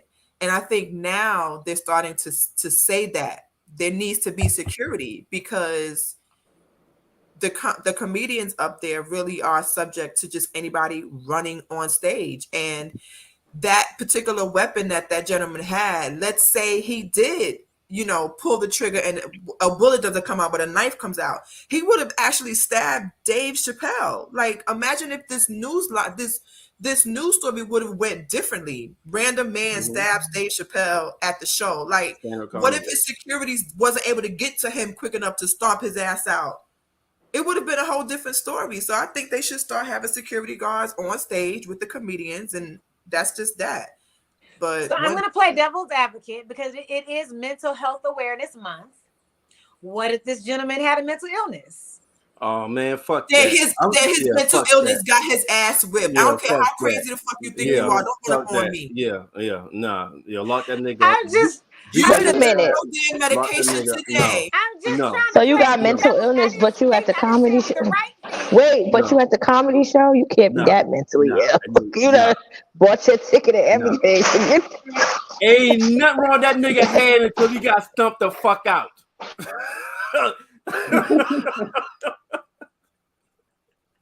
If you are mentally ill, I'm so sorry for that man. Should have took your medication because now your ass got stomped out. Nah. You might have a mental problem now. Oh, for sure. And he might even try to sue. Yeah. But well. No, took your crazy ass back the fuck home. That's weird. Like, and people do be suing after they did something wrong and win. It should be crazy. It'd be crazy. It should be crazy. I never understand it. The lady had a hot McDonald's cup. The shit said caution hot, sued and won. Why? Because her coffee was hot. Like the cup said it was. They didn't, from my understanding, we can go back and do the research on that. They didn't add that the coffee was hot until after she sued. Because it didn't, from my understanding, I could be wrong. No, you're right. You're right. It didn't say caution hot until she sued. McDonald's didn't add it to the cup until she sued. Yeah. But come on, your tea was hot. Coffee is hot. Yeah, I'm just saying. But she won because she got what was it, 3rd-degree burns? And I told you about the person who robbed Wells Fargo, right? Did his time in there and then sued them because the dye pack damaged his eye and won. So they don't have the dye pack in their money anymore if somebody robbed them. damn. Yep. There's a Hey, man that sued so, Apple hey, listen, because his but phone look, didn't come with a charger and won. listen. These people that's trying to sue after this dumb shit. You know what? Like the guy that robbed a bank and he fucked up his eye. Guess what? How choices we Our make choices we make affect the affect the next next chapters chapters in life. in life.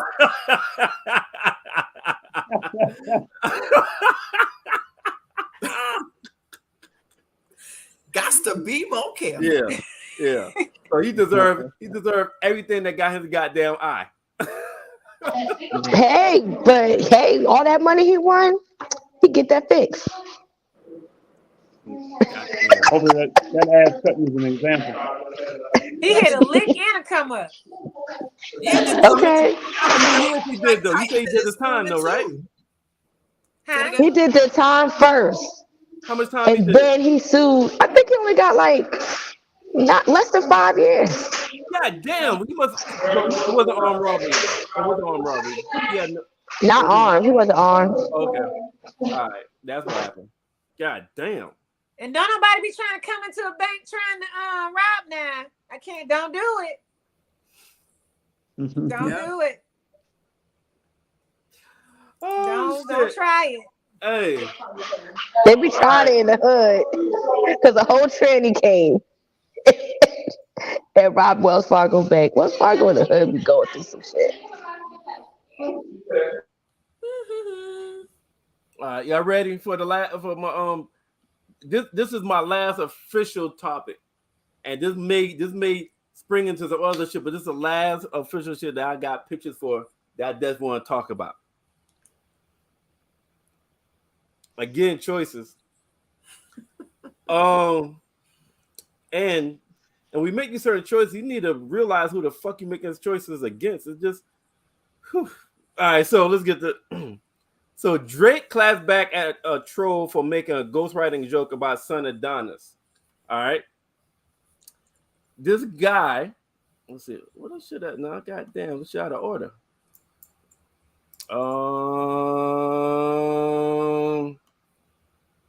God damn it.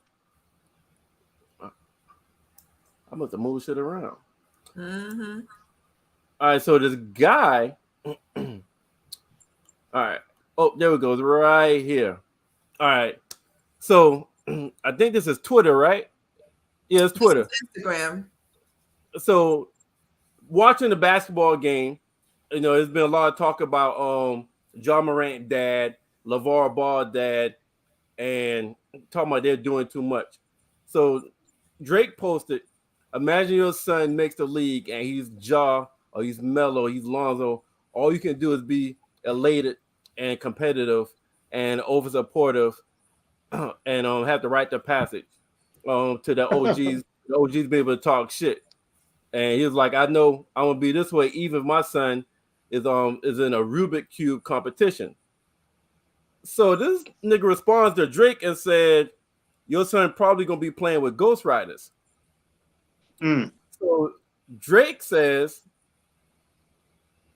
I just followed your girl because she's probably miserable and needs some excitement in her life. So this is the wife right here. Tony Bowden, you see she got like 94 followers, 60 posts. All right. Drake, you got the family out. Mm-hmm. Then it says my husband decides to be a troll, and now Champagne Poppy thinking I need excitement in my life. And right here, he actually DM'd her. Drake DM'd this man and says, I'm here for you, Ma. So Petty. I like it. Follow her and DM this man's wife because he want to troll Drake. And now, if you go back and look at her followers now, is already 2,000 plus. Drake said, "I got time today." Drake said he got time today. Drake said, I got time today. Today. I ain't busy. I ain't making no music. I ain't playing with my son in this moment. In this moment, I am a human being.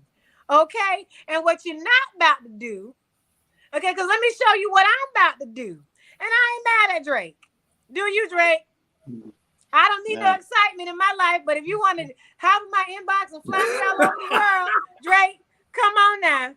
Come on. You can't. And my friend, my entanglement, my little situation, he gonna be like, can he bring me too?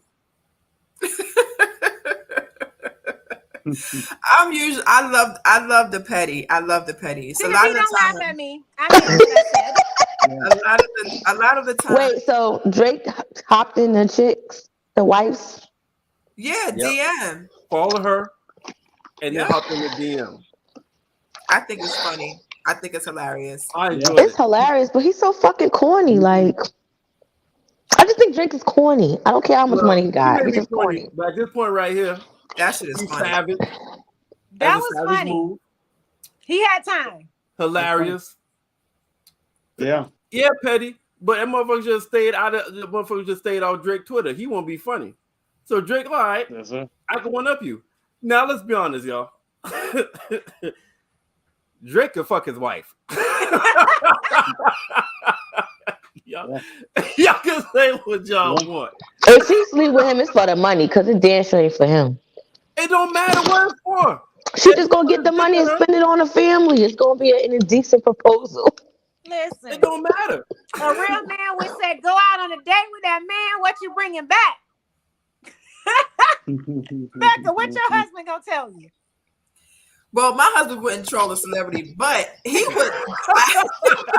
He wouldn't do that. He wouldn't do that. But if a celebrity was in my DM talking about I'm here for you, my husband would be like, what the hell? He would look at me like, how did this happen? That would be crazy. Merv gonna have a blueprint. He gonna have, so this is the game plan. She about to get flew out. I'm gonna have to be on the pod and blink twice. He like, this is the game plan. Who jumped in you? Okay, just let me Google. Let me call Becca. Google Becca. This, that, and the third. I'm gonna give you 10%. Hey, have a whole fake wife. Yo, we about to take these pictures. Listen, it's about to be like. I'm about to follow. What's so funny is my husband joke about we need to find us a Sama. We need to find a chick from Bad Vegan, like the Tinless winner. He's like, her name was Sama. So he always jokes like, yo, I'm about to go find me a Sama. I said, listen, I ain't mad at you. Is she gullible to send you 1.7 million? Hey, do you? I look the other way. I look the other way. I love it though. I love the fact that Drake did this to be petty. You could just tell he wasn't really trying to just be funny. He did it to be petty. Yeah. And I'm sure that the guy, he wasn't. I guess this is 15 minutes of fame or whatever. Drake may end up unfollowing her, at some point, maybe, or maybe not. Maybe he just might fuck with her and be like, "Yo, I'm gonna send you and your husband tickets to the next show, or when I'm in town, whatever." Drake did that before. Drake did that before. Ended up fucking a wife. Well, that'll learn him something. And what is the topic of the show tonight? What would that learn him? Hey. How choices we make affect the next chapters in life. Now your wife is Drake's side piece because you decided to troll him. Yo, that might bring unnecessary drama to the wife though, like some shit that she ain't even asked for. Now that everybody following her and shit. Well, this is why you gotta marry somebody that's not a damn fool in the celebrities mentions. Listen, now she was a businesswoman. She opened her own boutique. She put some lip glosses out. She make a shirt that said Drake did something. If she was a businesswoman, she would ride this 15 minutes of fame. Matter of fact, tell her to DM me and we can make some money. I just need 10, maybe 15%. Because I can show how to make some money and capitalize off of this whole 15 seconds, 15 minutes of fame. If she's a true businesswoman, next week she'd have some type of merchandise she's selling. She already is. She already is. Curly Crown lifestyle. She's a digital creator. She already is. Oh my goodness. Thank you, Drake. She already is. Listen. So, Drake, I Yeah. have hair products. Would you like any of your women to use my hair products? I'll send you some Listen, samples. I sent him a whole package. Please post this on your Instagram. I'm about to follow her my damn tweet about it. Let me see what she got. So basically, he made them famous. So Right? Would you we say? should applaud the husband then. The husband did a good thing. It Yeah. kind of looked like it worked out. Yeah, till she laid down her fucking back with her fucking leg spread wide open. We don't know if she gonna do that. Okay.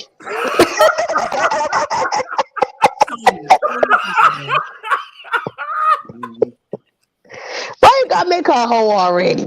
Hey, listen, sure as pussy is pink. if she goddamn get that chance, she's spreading like butter. She has 21,000 followers now. Listen, I have all kinds of curly hair products out tomorrow. You hear me? And I am inflating the price. Okay. And she's not a bad looking woman either. And she definitely has, she got curly hair like me. Let me follow her for a second. Not at all. Wait, let me see the family pic because he looked better than Drake. He light skinned, he yellow like him, but that's about it. You see the pic? I see it. Oh, you got it. All right. He looked better than Drake to me. What? Let me No, blow this Tina, picture up. Hold on. No, boo. He Go looked good. to the page. Mark, put that picture back up. Hold on. Drake looked he was fine to me. Drake looked deformed. Put that picture back up. Hold on. Nah, he Let me He take the don't band look off. better than Drake. All right. She look a little ashy. Oh, damn, I thought that would make the picture bigger, but it didn't. I think he looked better than Drake in the face. Drake looked deformed. Drake looked deformed in the face. No. I don't find Drake attractive at all. Well, I don't find this man attractive at all. So we Hey, that nigga legs ashy or he got on stockings? What the fuck is I that? was just about to Hey, comment that- these little that chicken nigga legs. legs He's that like, what's ashy? going on? He missed Oh, leg he day. got on stockings. God damn. That's how yellow he is. I Nah, think he is no. ashy. That I nigga think he ashy. is- That in nigga that must have picture, just he got is out the ashy. bathtub and just threw on some shit to take that picture. Nah, God but damn. yeah, she's a digital creator. Come on for the one time for the come up real quick. Thank you, I- husband. Thank you. I am not mad. I'm not mad at her Thank you, at all. husband. Yeah, look, now I'm looking at her, I'm on her Instagram page looking at her stories, and she posted that there's a whole bunch of false pages that have been created because of this. So she wants everybody to report these other false pages. Damn. Everybody trying to come up. Everybody think like Mel and trying to come up. You think I won't, You know she I loved. won't start a fake page right You know now? she loved to come up because she would have blocked all them people. She got all them people coming. She liked this shit.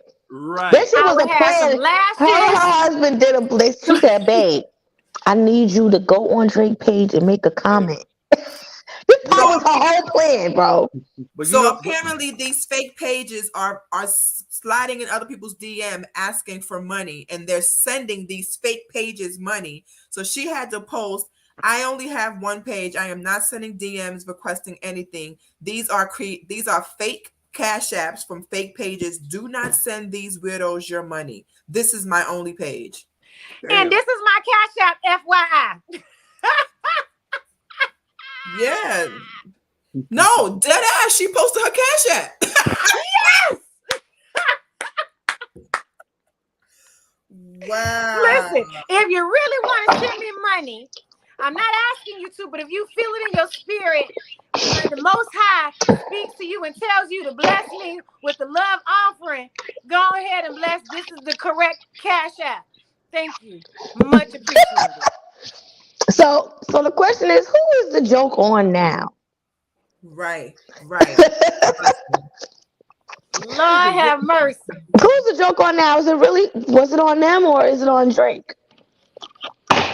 Because it looked like they getting money They're from this winning. shit. So whatever, yeah, they winning from it. I saw whatever try to come back and embarrass me, try to do, ain't seem to work.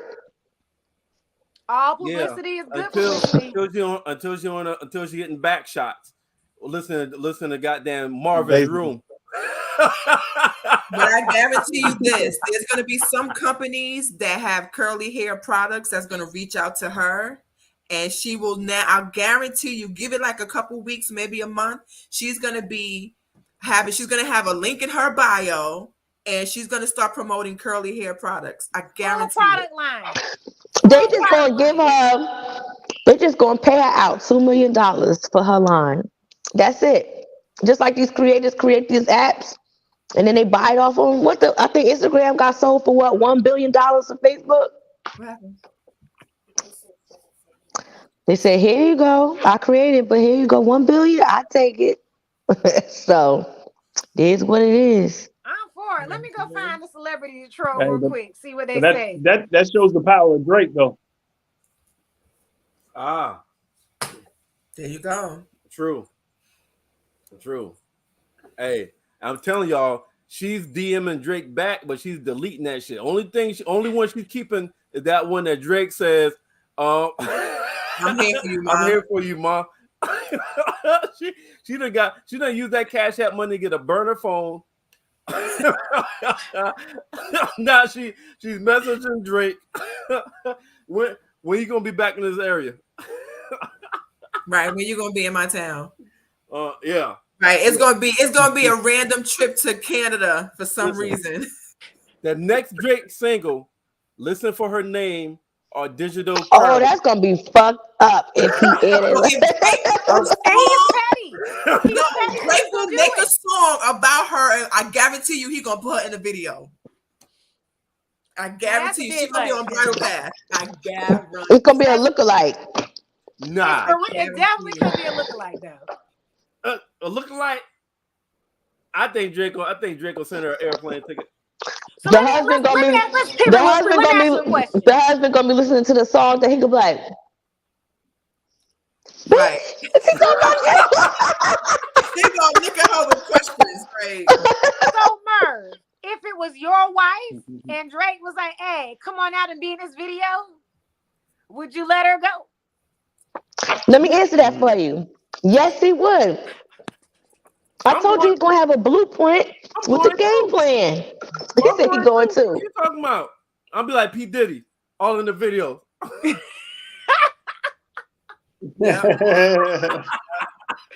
Kid, Your boys in the if side. it was your bring the side to wife, side and keep your and Drake hands was like, high. "Hey, come be in this video," He's like, can't would stop, you let won't her stop. go?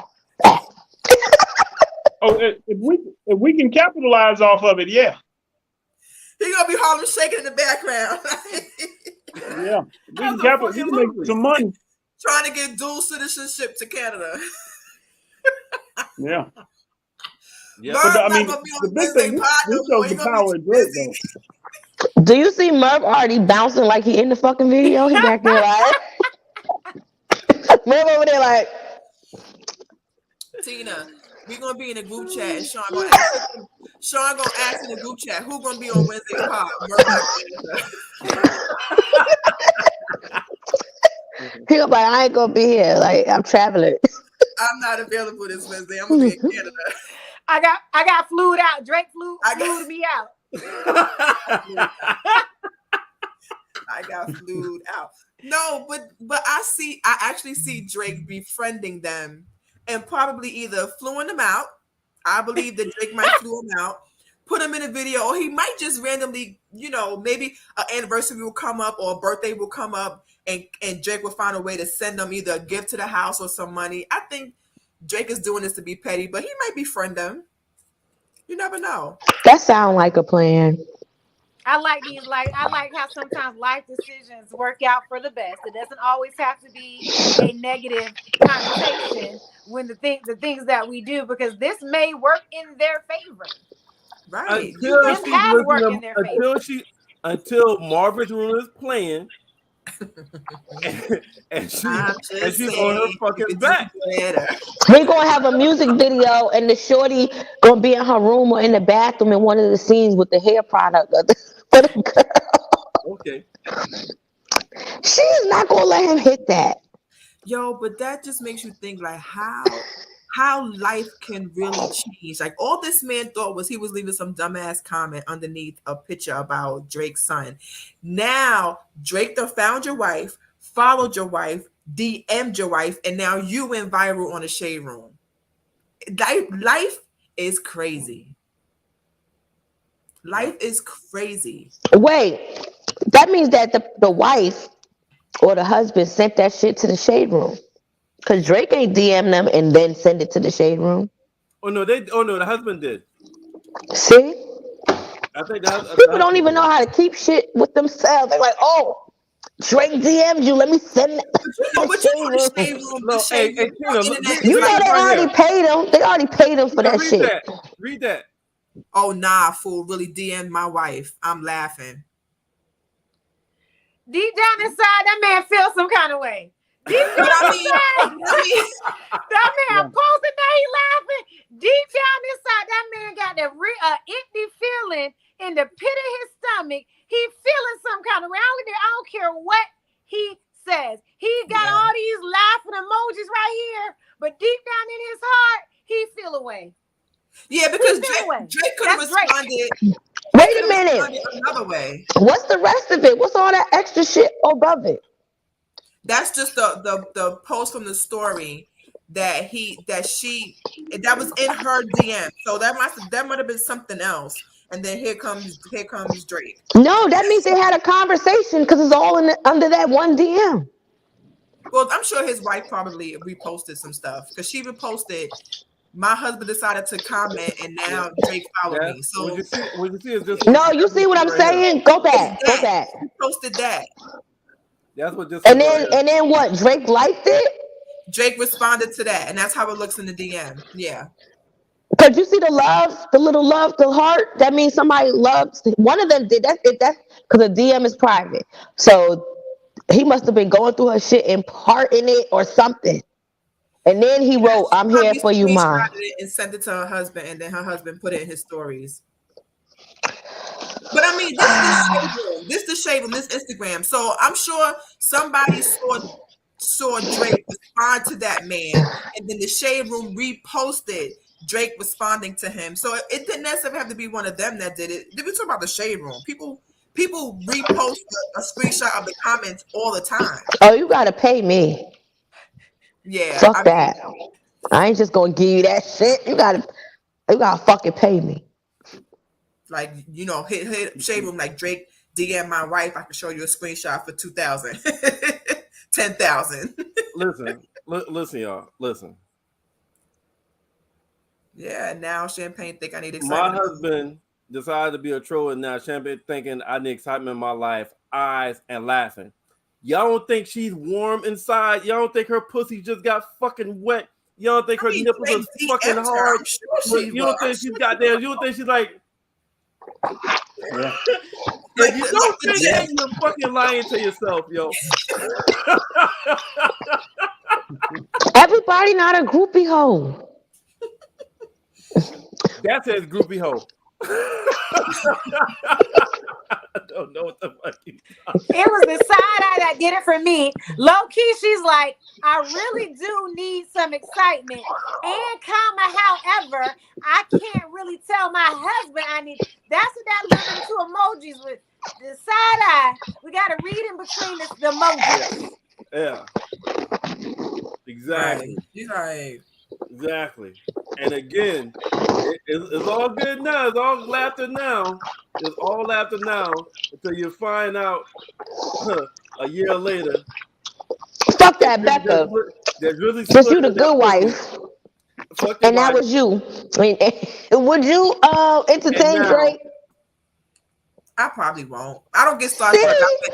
Everybody not a groupie hoe. Would But you that's what? just, You I've asked met a her- lot of celebrities. you asked her what she do what to Drake?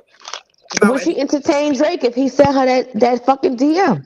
I would be laughing though. I'd be laughing. I would definitely look at my husband like, "This the fuck you get." You're for- right. for- Everybody's for not. Drake crazy. But this motherfucker right here is. And he's gonna fuck her. You gonna let me spit my water out? Man, he don't want to fuck that woman. He just being petty. Stop. Oh, He don't want to fuck that woman. Listen, He was trying to get under that man's skin because Listen, y'all have the most what's- inflated egos ever. He was doing whatever he could. Mel. Nah, Drake is petty. Mel. As What fuck. is pettier? Drake will get What he is will out. what is pettier than putting his dick inside her? Just cause he don't even want to, but just because he can, and because this nigga want to say something about my damn son. Oh, okay, nigga. What's pettier than that? Now you exposed as the asshole that be trolling celebrities in the comments. There's so many things that come after this. Now you look like the idiot because you done commented about Drake's son, and now he done responded to you back. Now he done followed me. Now he done slid into my DM. I'm sure she probably said, okay, this is all funny and all. This the fuck you get for being under Drake's mentions doing stupid shit. This is what you get. Why are you? I'm sure the conversation after this happened, they probably laughed about it. But in all seriousness, I'm sure I'm kind of slow, but what is? Because I know what a ghostwriter is, but what did he mean by your son probably followed ghostwriter? He's trying to be funny. Yeah, because Drake is supposedly having. So what happened was ghostwriters. So the conversation started. All right, the origin of all this is Memphis point guard Ja Morant. His dad is at all his games on front court, and his dad, I mean, he's just being a damn dad. Is excited. You know, he's making bets with other dads, with that got sons on the other team. Like, yo, if my son beats your son in this series, you gotta put my son's jersey on. And then take a picture of that and put it in the media and stuff like that. So, it's some negative orientation, like people are like, oh, Ja Morant dad's doing too much. Oh, he need to sit down. Blah, blah, blah. So Drake was basically saying, how can Ja Morant dad or Melo dad, because everybody was getting on another dad as well. Yeah. How can they be doing too much? Yo, they're being OGs talking shit. And Drake said, if my son was just in a Rubik's competition, I'll be the same fucking way. And that nigga responded to Drake saying, your son would probably be playing with Ghost Riders. Because everybody say Drake got Ghost Riders. So that's how all this shit started. Yeah. He was And basically this- saying like just how their sons and celebrity sons, how they play back and forth with each other and have like friendly competition. Yeah. If my son was a Rubik's Cube competition, I'm gonna be that excited dad I'll too. be just like that. So then the dude was like, yeah, whatever, your son probably gonna be with Ghost Riders. He's trying to be funny, like a slight dig. But do Drake got Ghost Riders? That's the word on the curb. That's word on the street. But you know, he want to be funny, you know. And now Drake and his wife DM. Right, who funny? You're gonna be funny, I'm gonna be hilarious. Yeah. And Drake said, yeah, why? You know what? I just followed your girl because she's probably miserable and needs some excitement in her life. Yo, that's savage. That's savage. That's savage. But you see, Now, what would have been real savage is if his life, man. yeah, Yeah, they changed his life. definitely. Now, what about she was a woman that blocked Drake after he did that fuck shit? What about she had zero tolerance for bullshit like that and blocked him? Well, that's what she should have done, but now she's smiling and shit. She looking. She Giving that eyes and shit. Reposted. right. She want to know what excitement you got, Drake. Yeah. It So was I'm the telling side y'all. eye for me, Tina. When she gave that side eye, she was low key like game on. People would have called her, even if she did block Drake, people would have called her stupid for blocking Drake. She still would have got backlash some type of way. She not That's getting backlash right now. That's okay People backlash. Like, yo, shorty, you Yeah. That backlash is what Merv is sitting there saying somebody she's gonna get a pussy up. That's he already call her a groupie hoe. Yeah. Yeah. She put her Cash App up and everything. Like those the fake pages, just the real one. Cash App here. Guess what? Guess who's gonna send her cash out? Drake. Drizzy. She already sent her money. She ain't even tell her husband She about ain't slick. She ain't slick. That's cold, Drake. Send my cash app. Let me get this flight. I meet you such and such. Then they done started all kind of code and shit. They done talk to Swahili. Goddamn. It's a side eye. Yeah. There's a different emoji for eye roll. That's Yeah, it's not definitely eye a roll. side eye. That's I bet when you just put look, that's the eyes that come up. Hey, how do I look? Yeah, When I do, what you looking wait. How do I look right now? Side eye. What do you think? What does it look like I'm thinking? I got my Okay, phone. I'm gonna hold on, type in hold on, side hold on. eye and see if that Hold emoji on. come up. Let me put this in perspective. A famous person sends me, I'm married, told me I need some excitement, and I start laughing, haha, and I do this. That is not the emoji for side eye. They have an emoji for side eye. Yogurt. Yeah, they have a different emoji. It's a whole face making a side eye. Face with the eyes. Yeah. It's not. It's a face with a frown, It don't and they matter. give you the side eye. It's Now, when still, you just type in look, then they have the eyes. it's still, Tina B. it's still I the eye use that to fuck. emoji for side eye. It's still the eye to fuck. Stop making shit up now. So it's not. I use that emoji for side eye. I don't know what other people use that emoji for, but when I'm trying to be petty or I'm like insert side eye here on my professional email, that's the emoji I'm thinking about. Don't I look like I'm full of shit when I do this? Hey, Completely. that mean no. Type in side eye. You're going to see the whole face. Listen, I believe you, but I'm just letting you know what I use for side eye. And that's that them two eyeballs looking to the side. all I know is if I'm that husband, if I'm Sadie B, my goddamn wife can't go on no fucking girls trip for 12 months. None. None. You wouldn't capitalize off this moment in no way, shape, or form. No, but now listen. If we fly up there together, yeah. But if she try to tell me she on a fucking girls trip, she trying to get some side dick from Drake. Fuck her, cause we in this together. Mark, what you gonna do? You wanna watch? What you going with her for? We're a cock blocker. What you going? What you going for? You gonna watch? You gonna hold her purse while she getting beat down? What is the point of you being there? He want to make sure he on a resort smoking a cigar while she get her back blown out. It's only right. Somebody got to be the cameraman. You ain't gonna have me staying home in the hood while you on vacation. Let me at least be on the resort while you get your back blown out in Drake Hotel. Nah, yeah. All I'm saying, hey, Sadie B, if your wife say anything about a girls trip in the next 12 months, Drake is fucking your woman.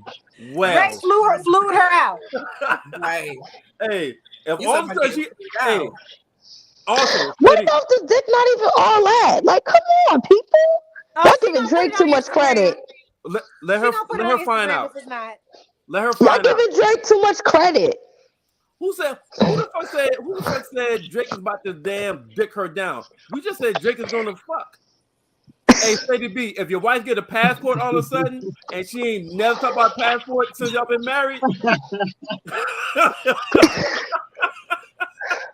He don't look like the type to have a wife without a passport, though. Hey, I'm letting you know the sign. All of a sudden, girls trip the next 12 months, she's fucking Drake.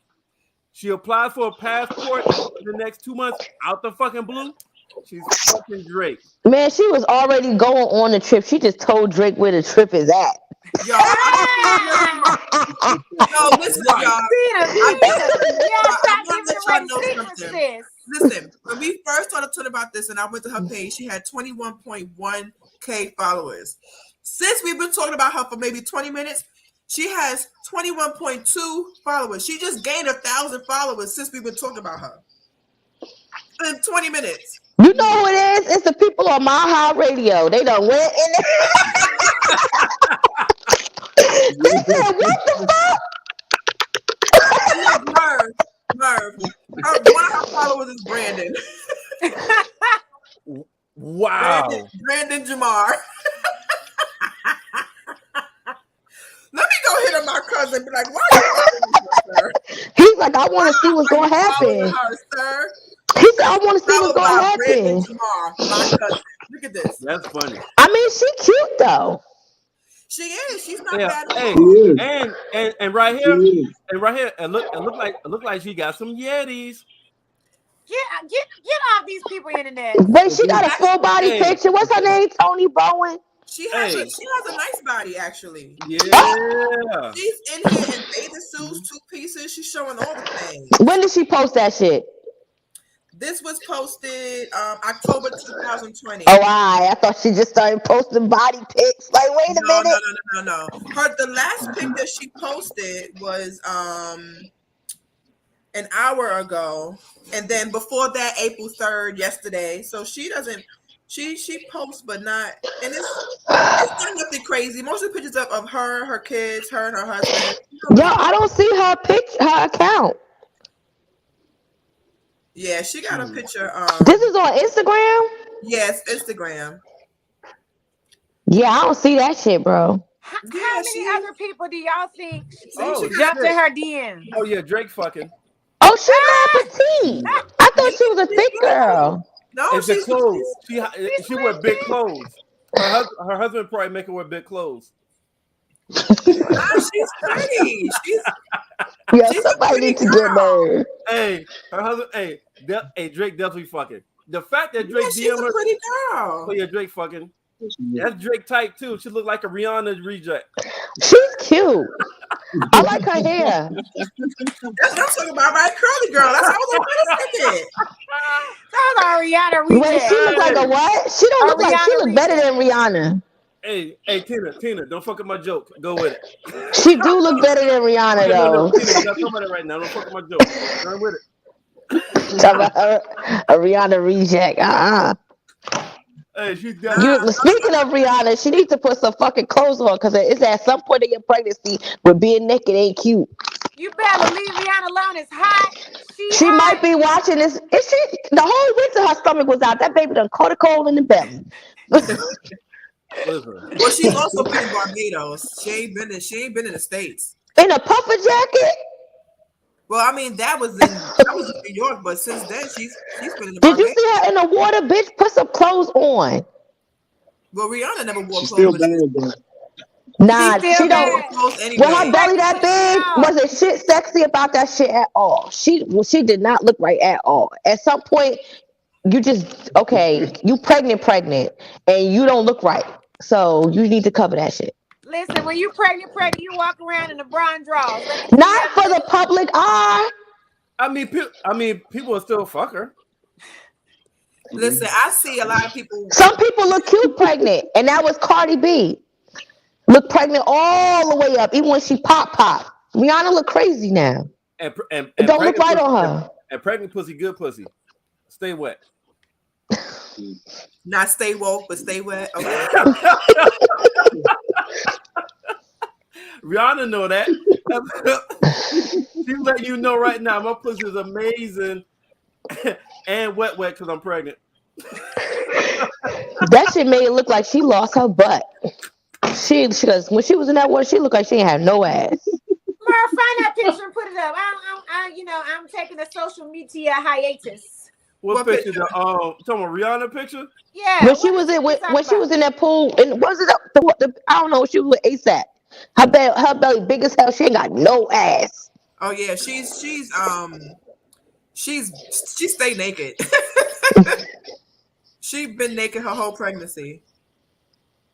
But Yes, Rihanna was been naked before her pregnancy. She don't never wear clothes.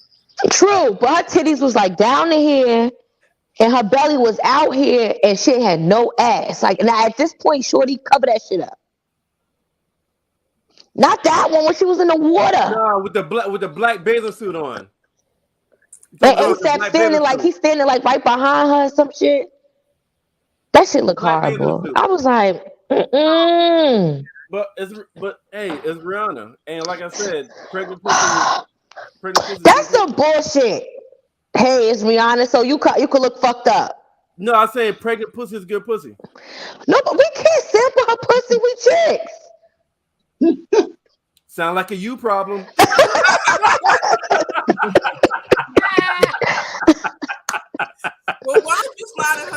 DM and see if anything happens. Yeah, Hey, you know Merv. what?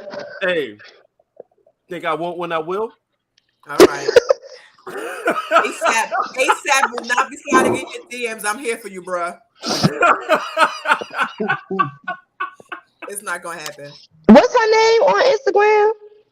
Who, Rihanna? Bad girl, bad gal, Riri, bad gal, Yeah, I like that. That guy. bad gal. But she spells it GAL, BADGALRIRI. Why am I not finding anybody today? Bad gal, Oh, Riri. here she go. 'Cause I don't even know where that you in picture was. store a I'm like, while, girl, put your clue. Yo, this is terrible. Look at her on Vogue. She just looked like a bug. That's the Tina B, she's cute. She's pregnant. Her face is cute, but when your stomach sticking out more than your booty, where her butt go? She's That shit got just a whole gone. She's carrying it's a whole supposed to human, stick Tina. out more. So you trying to tell me that if you had an ass and now that you pregnant, your ass is just disappearing? I know people who pregnant still got a whole booty. But No, it her don't stomach disappear. bigger than her booty. That's not her fault. She got a Yeah, whole it- human. She Then got a put whole some alien clothes chicken over on. her body, sis. All I'm saying is it's not attractive. I don't just because she's not attractive right now. When she started showing in this and the third, and she took the pictures, and even when she got a little bigger, cool. But now that you big, it don't look right on her. Some women it actually still look cute. To me, right now, she don't look cute no more. Well, we can agree to disagree because she's just pregnant. It is what it Yeah, is. it's True, She's but that's pregnant like body for you life. got the pregnant women that take pictures that got hella stretch marks. Okay, I get it. Embrace your stretch marks, but your stomach look disgusting. I'ma just keep it a fucking buck. Everybody's stomach, everybody's like what the fuck? That shit don't. Everybody's stomach is not cute. Everybody's stomach is not cute. So I don't know. It just I don't get it. Appreciate that. Why not? Hey, Tina. I mean, Becca. Don't take my shine so fast. Put that bitch back up. There we go. Ooh, y'all. Because this Sounds is like the a Merv unicorn. show and not the guys, y'all. This is the Merv show. Why not? Is Merv friend or some shit? Because Listen, that's the I only don't person know that what- I don't know entertain. what that is. Tina B, the I don't know last why podcast They that I is. only did, talk my to girls, you. why That's not a was on there? goddamn And I'm lie. like, who I'm not is talking this to why everybody. not? Like, Huh? I need you to come on. Who is this? I don't know who that I thought motherfucker already is. said they Come don't on come the on show. camera. They said that already. They not come on camera. They said that last week because y'all tried yeah, bringing. they just Yeah, they not coming on they're a camera. supporter. Huh? We probably know them.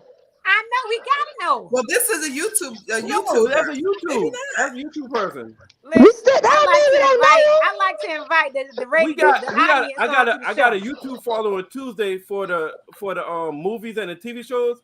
Her name is Blatant Truth. Never seen her, know who, but she comes on every Tuesday. The Harris talk about TV shows. review And TV why shows. not? Why not come on every Wednesday? Oh well, no, she don't come on Wednesdays. Why not come on Wednesdays? Blatant No, Truth. Blatant Truth come on every Tuesday, and why not come on every Wednesday? Yeah, and YouTube. So Well, They- thank they- you for following the guys. Why not? thank When you. you're Why ready to not? come on the show, you can come on my show every other Sunday. Mel featuring her tribe and ladies and all those great things. I love to have it.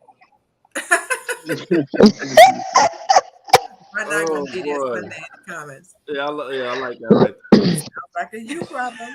Sounds like a you problem. Murr for the win.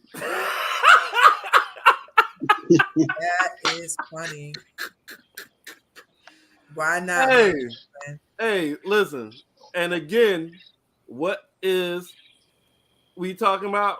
Tonight's theme: how Our choices choices we we make make affect the next affect the next chapter chapter in in life. Life. right.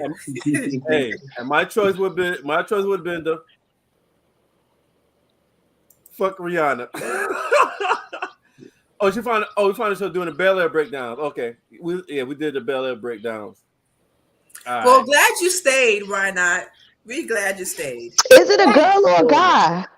We don't know. Why not? Are you a woman's or a men's? Did you put an F with that shit? I did.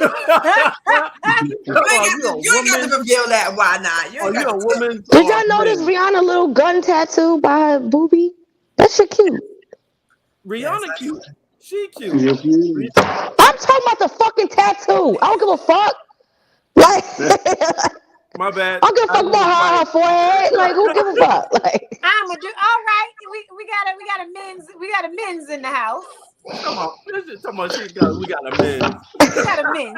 I'm about to sing the song. I'm a dude. He's a dude. She's a dude. Cause we're all dude. Hey.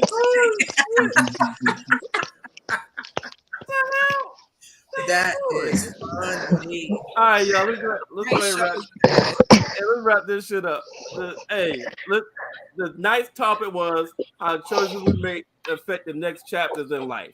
So think about that as y'all give y'all parting shot. I'll go first. So, if you want some fame, just go ahead and crazy, say some crazy underneath the celebrities post or whatever, and see where that leads. Choices we make in life will affect the next chapter, and as we can see, it could be anything from prom pics to being a dumbass husband. Anything that you do, the next thing you do. So just keep that in mind. And that's about it for me.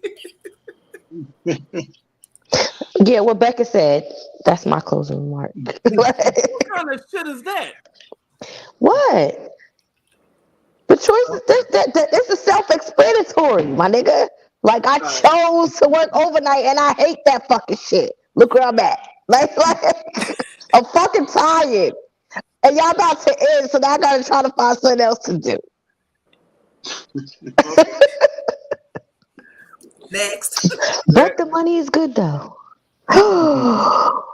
Look at this. See the choices. Did you see this bitch? What kind of shit was that? Yo, let me go back to this shit, yo. What the fuck? Those balloons. Those are balloons. It's called Thotty with a Botched Body. Yo, them books is crazy. Ma'am. That's a man. Do he write a new book? You know what I'm talking about? Them crazy ass books that people thought was fake as hell and it really be on Amazon. Like pastors eat pussy too? Yeah. That shit is real. It's like somebody write a book every week and publish it. It's like $12 each book every fucking week. The most ratchet of the ratchet. Yeah, you can self-publish. Quan Mills. He got mad books. The craziest titles you ever think of sexually. Yeah. Like I slept with my husband's father and now I'm pregnant. Type shit. Like, yo. I'm a man and I'm pregnant. Like yeah. People was like, are these books real? So motherfuckers went on Amazon, including me. That shit is real. It's a real. He make all them books. This hoe got roaches in her crib. These are the names of some of his books. An urban satire. It says this hoe got roaches in her crib. An urban satire. That's a real book. Yep. Don't pastors eat pussy? Yeah. No, you gotta read. So there's a girl on Instagram. She wear a bonnet with glasses, and she reads it like it's like somebody sent her email, and then she'll get on the mic because she got the karaoke mic. Yo, she's fucking hilarious. And then she'll put at the end that it's a book, but she'll read a passage from it, and that shit is jaw dropping. Look, there it is, man. Look, pastors eat pussy too. I'm done. Let me do my closing remarks. This is my closing remark, and I'm about to get real serious real quick. Ladies and gentlemen, we have got to teach our children that we are not equals. We are not equals. We have not come to a place where we can do the same things that Caucasians can do and still get a pass.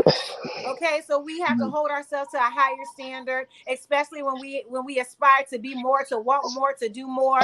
So my closing remark is, parents, please continue to parent these children well past the age of 18, because we all know that we did some dumb shit past the age of 18, right? So I will never my son's 18 right now, senior in high school, getting ready to be at Howard University. I love my son to death, but I'm not going to stop parenting him at 18 because I understand that he's a child. You understand? So my closing remarks as parents, we have got to continue to be parents well past the age of 18, maybe even past the age of 25. Some of us 30 years old still doing dumb shit. That's all I got to say. And when you get 30, 35, 45, the choices that we make right now is pivotal, because the older you get, the less chance you have to be able to recover. So my closing remarks, please, let's continue to parent these children. Understand that we still have to be 10 times better, 10 times smarter, work 10 times harder to get to where we want to be in life. And the decisions that we make absolutely are monumental, especially if we posting guns in prom. Thank you and good night. You should also add, children, you can't do what your parents do, because the parents be in the pictures with the guns talking about, you better bring my daughter home after the prom. Let me talk about that real quick, because I'm that mom. My son going to prom this weekend. I wish a daddy would. I wish a man would show up at the front door with a gun pointed at my son. I wish a Negro would. I don't have no kids, but I would tell my kids, especially if it's a boy, if you even take a motherfucking picture standing next to that motherfucker with a gun, I'ma bust your ass for being stupid. Listen, I'm that mother, okay? Come listen. Show up to the front door with a gun with my son coming to get your daughter to prom talking about taking a picture. I got that. Becca, remember that fucking post? It was a year ago in the group, and that old head that's in our group said he would do the same shit. It was a whole heated ass debate. And he was cursing out all the women that was like, And he was like, I don't give a fuck. I'm gonna have my gun. I had my gun, ask my daughter. Y'all, and then he was talking about how all the chicks in the group was raising sons as bitches. I was about to delete that motherfucker because that nigga was making me hot. Tina B, not my son, not with the type of mama he has. Not with the tribe that he has behind him. Don't do it. Don't play with my child. Look at Merv, y'all. Merv is stressed. That's because Merv is the one that would have a gun at his daughter prom against her date. Merv gonna be right there with the shotty and a cigar and a bottle of wine like a mafia picture. What about a rich queen instead? I wish a motherfucker would. I wish a motherfucker would. Listen. You know, sometimes I'm a professional in these streets these days, but if I have to go back there, if you have to bring me back there, there's 3 things I don't play with. Okay, y'all ready? My money, my child, and my man. Oh, okay. Oh, I thought you were gonna say your food. Definitely. I mean, like 4 things. I mean, no, like, but seriously, when as a woman, as a mother, like, you just don't play with your children. You cannot. As a man, you cannot pull a gun on another young man just because he's taking your daughter to prom. That's crazy. Don't do that, because you wouldn't want another man to to meet you at the front door with a gun. That's threatening. Don't do that to my child. I wish it would. I wish it would. Right. We're so sorry, Kent. What do you have to do? Right. Sorry. Like, yo, they just said the whole fucking part all over again. I'm just gonna get in where I fit in. I appreciate inviting me. Let me be on the show. I would say that life is a series of choices. Where you can be either harmed, jail, or even worse, and could die.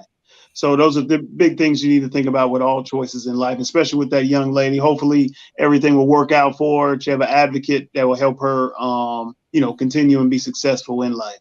That's all I got to say. Appreciate it. Hi, Obama.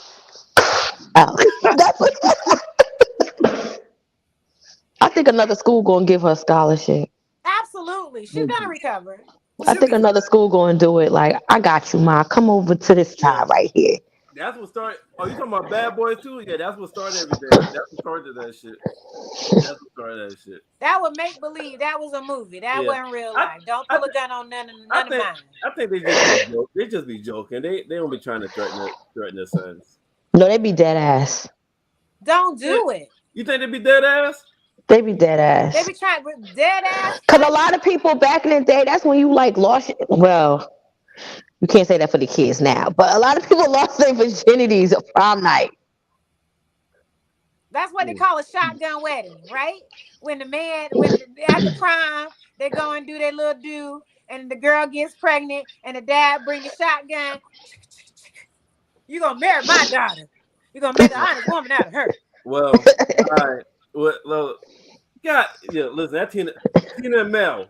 Okay, y'all done restarted this. Y'all done reset it and restarted this fucking pod 3 times since 9:58.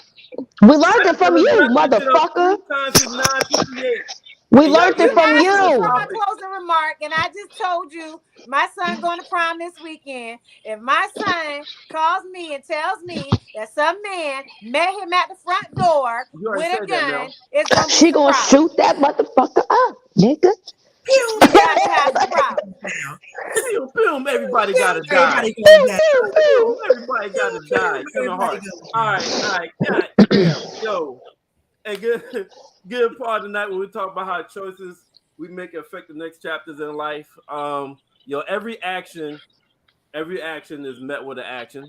Every action has a reaction. Oh shit, my bad. We hit the same thing. Why not? As usual, great show. Every action has a reaction, or an action to be that action, and we do have to start as Black people. We do have to. As Black people, we do have to think what can happen with each decision that we make. And we get pulled over. we got to think about the choice we're gonna make next. Are we going to say something to the cop? Or are we just gonna be quiet and try to get out of there real fast? We're not privy to be able to do things that other people are able to do in said situations. I already have my shit in my hand. Fuck that. I don't even see what the problem is. My papers is right. True. Yeah. I'm not gonna watch Scandal, but on Scandal, Olivia Pope's dad used to make her say a certain quote, and he was like, "Tell me what I taught you," and she always said, "I have to work 3 times harder just to get half of what they got." He didn't say 3 times harder to get what they got or to get more. She said I had to work 3 times harder just to get half of what they got, to give a perspective on how fucking great she had to be. So, I mean, as African Americans, we gotta chase greatness and chase bestness in every fucking thing that we do. And every decision, every choice that we make, we got to ask ourselves, will this contribute to me chasing greatness or chasing bestness? And no, that's not a word. I made that shit up. That's a murder word. Oh, shit.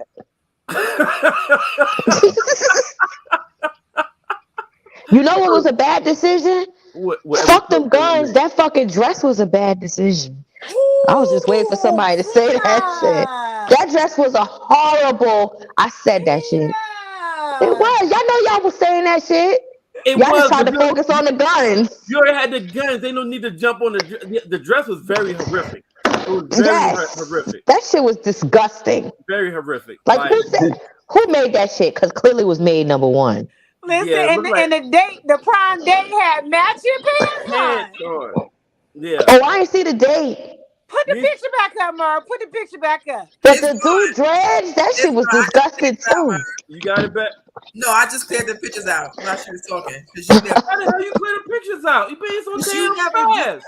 Because we were saying bye, Mara. We supposed to be saying bye. My bad. Supposed to be saying I'll good Google night. it. I'll Google it. Tina B, her prom date had matching pants on. That dress was disgusting. So, Let me tell you, when Becca first posted the picture real quick, I was like, all I saw was a dress first. Fuck the guns, because I like guns. Oh, that was her date? I just thought he was a bystander. I No, thought that's he not was matching a date. pants The on. fact that he had matching pants Oh, on. now I I'm was like, seeing. That fuck his the hair got me on him, the dress got me on her, and then I saw the guns. That shit looked disgusting, bro. Don't be a menace to South Central while drinking your juice in the hood, honey. Yo, Don't do all right. it. I got South Central Society, which one? hey, listen. Hey, make better choices in life.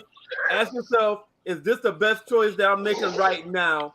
Every fucking time you make a decision. Before you hit the send button, like, you know what I'm saying? Before you hit the send button, going after Drake. Now Drake about to fuck your wife. You post up pictures, your sons get suspended, can't go to school. You rushed Dave Chappelle. Your arm is backwards. You're fucked up. You can't see out one eye. You're in the hospital, and you got $30,000 fucking bond because you want to follow Will Smith up. Ask yourself, is that the best? Before you make that decision, ask yourself, do you feel lucky? I don't know where the fuck that came from, but it sounded Watch right. that motherfucker sue Will Smith, talking about he thought he could do it. People sue people for dumb shit and win.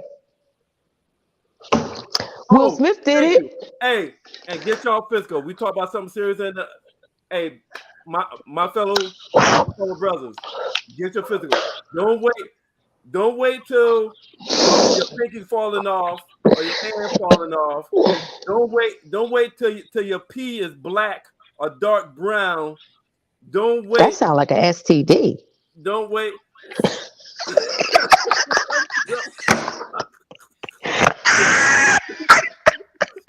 Just can't keep fucking quiet. Not brown pee, my nigga. That's disgusting. Listen, don't wait till your back hurt or your chest hurt. Start going to the doctor annually. Get your annual physicals, y'all, because I have buried a lot of friends and family in their 30s from liver or from heart stuff like that. So definitely start getting your annual and remember what Kent told y'all. If nothing else fails and you're not sure if you need to go to the doctor, if your dick don't get rock hard, it's time to go to the doctor because you got blood flow problems. So the minute your dick don't get rock hard as it used to be, you got blood flow problems. You go to the doctor. What's the other shit? Your colon? And get the at the age of 40, you're supposed to get that shit checked out too? Yeah. Get the finger up the ass at 40. A lot of men don't want to do that because of that. Tina B, a lot of men like it anyway. Stop.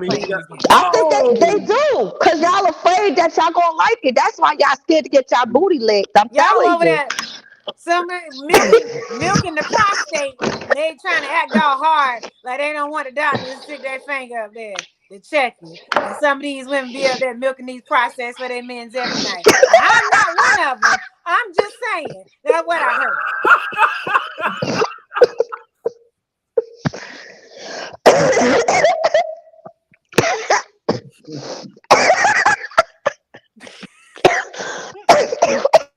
Hey, why not? I promise you, we outright. No, Becca, come back so we get into together. Listen again. All right, choices that you make. If you don't want that, you might not want the finger in the ass because it might be a choice that might make you make another choice, according to Tina and Mel. All right, but not a choice that will make you make another choice, my nigga. Yo, all right, okay, I'll be good. They trying to be hard out here. Tina B, they ain't hard. Listen, get your annual, get your prostate checkup. They need to come with a dick test so they know if you got blood flow problems, you get the blue pill for Viagra. And so make choices, men, my brothers. Keep your dick healthy, keep your body healthy, and y'all be great. On that note, I appreciate everybody. Can I say one more thing? mean, if you got white toenail polish on, get you an OnlyFans page. That's it. Yeah, because you don't freak. Have you got- Can you tell? Look where you know how tall Beck is. Look where her leg reach. See, freak. Hey, Becca, you can make some good money off of them legs and those toes, honey. Yeah, you can. You better get your OnlyFans page now. And when you put one up, let me know so I can subscribe. And Merv, you should do it for your bald head. It might be some bitches out there that be like, now put some whipped cream on it, sir. Put some whipped cream on it. And with that being said, ladies and gentlemen, God bless and good night. Good night. Peace, y'all.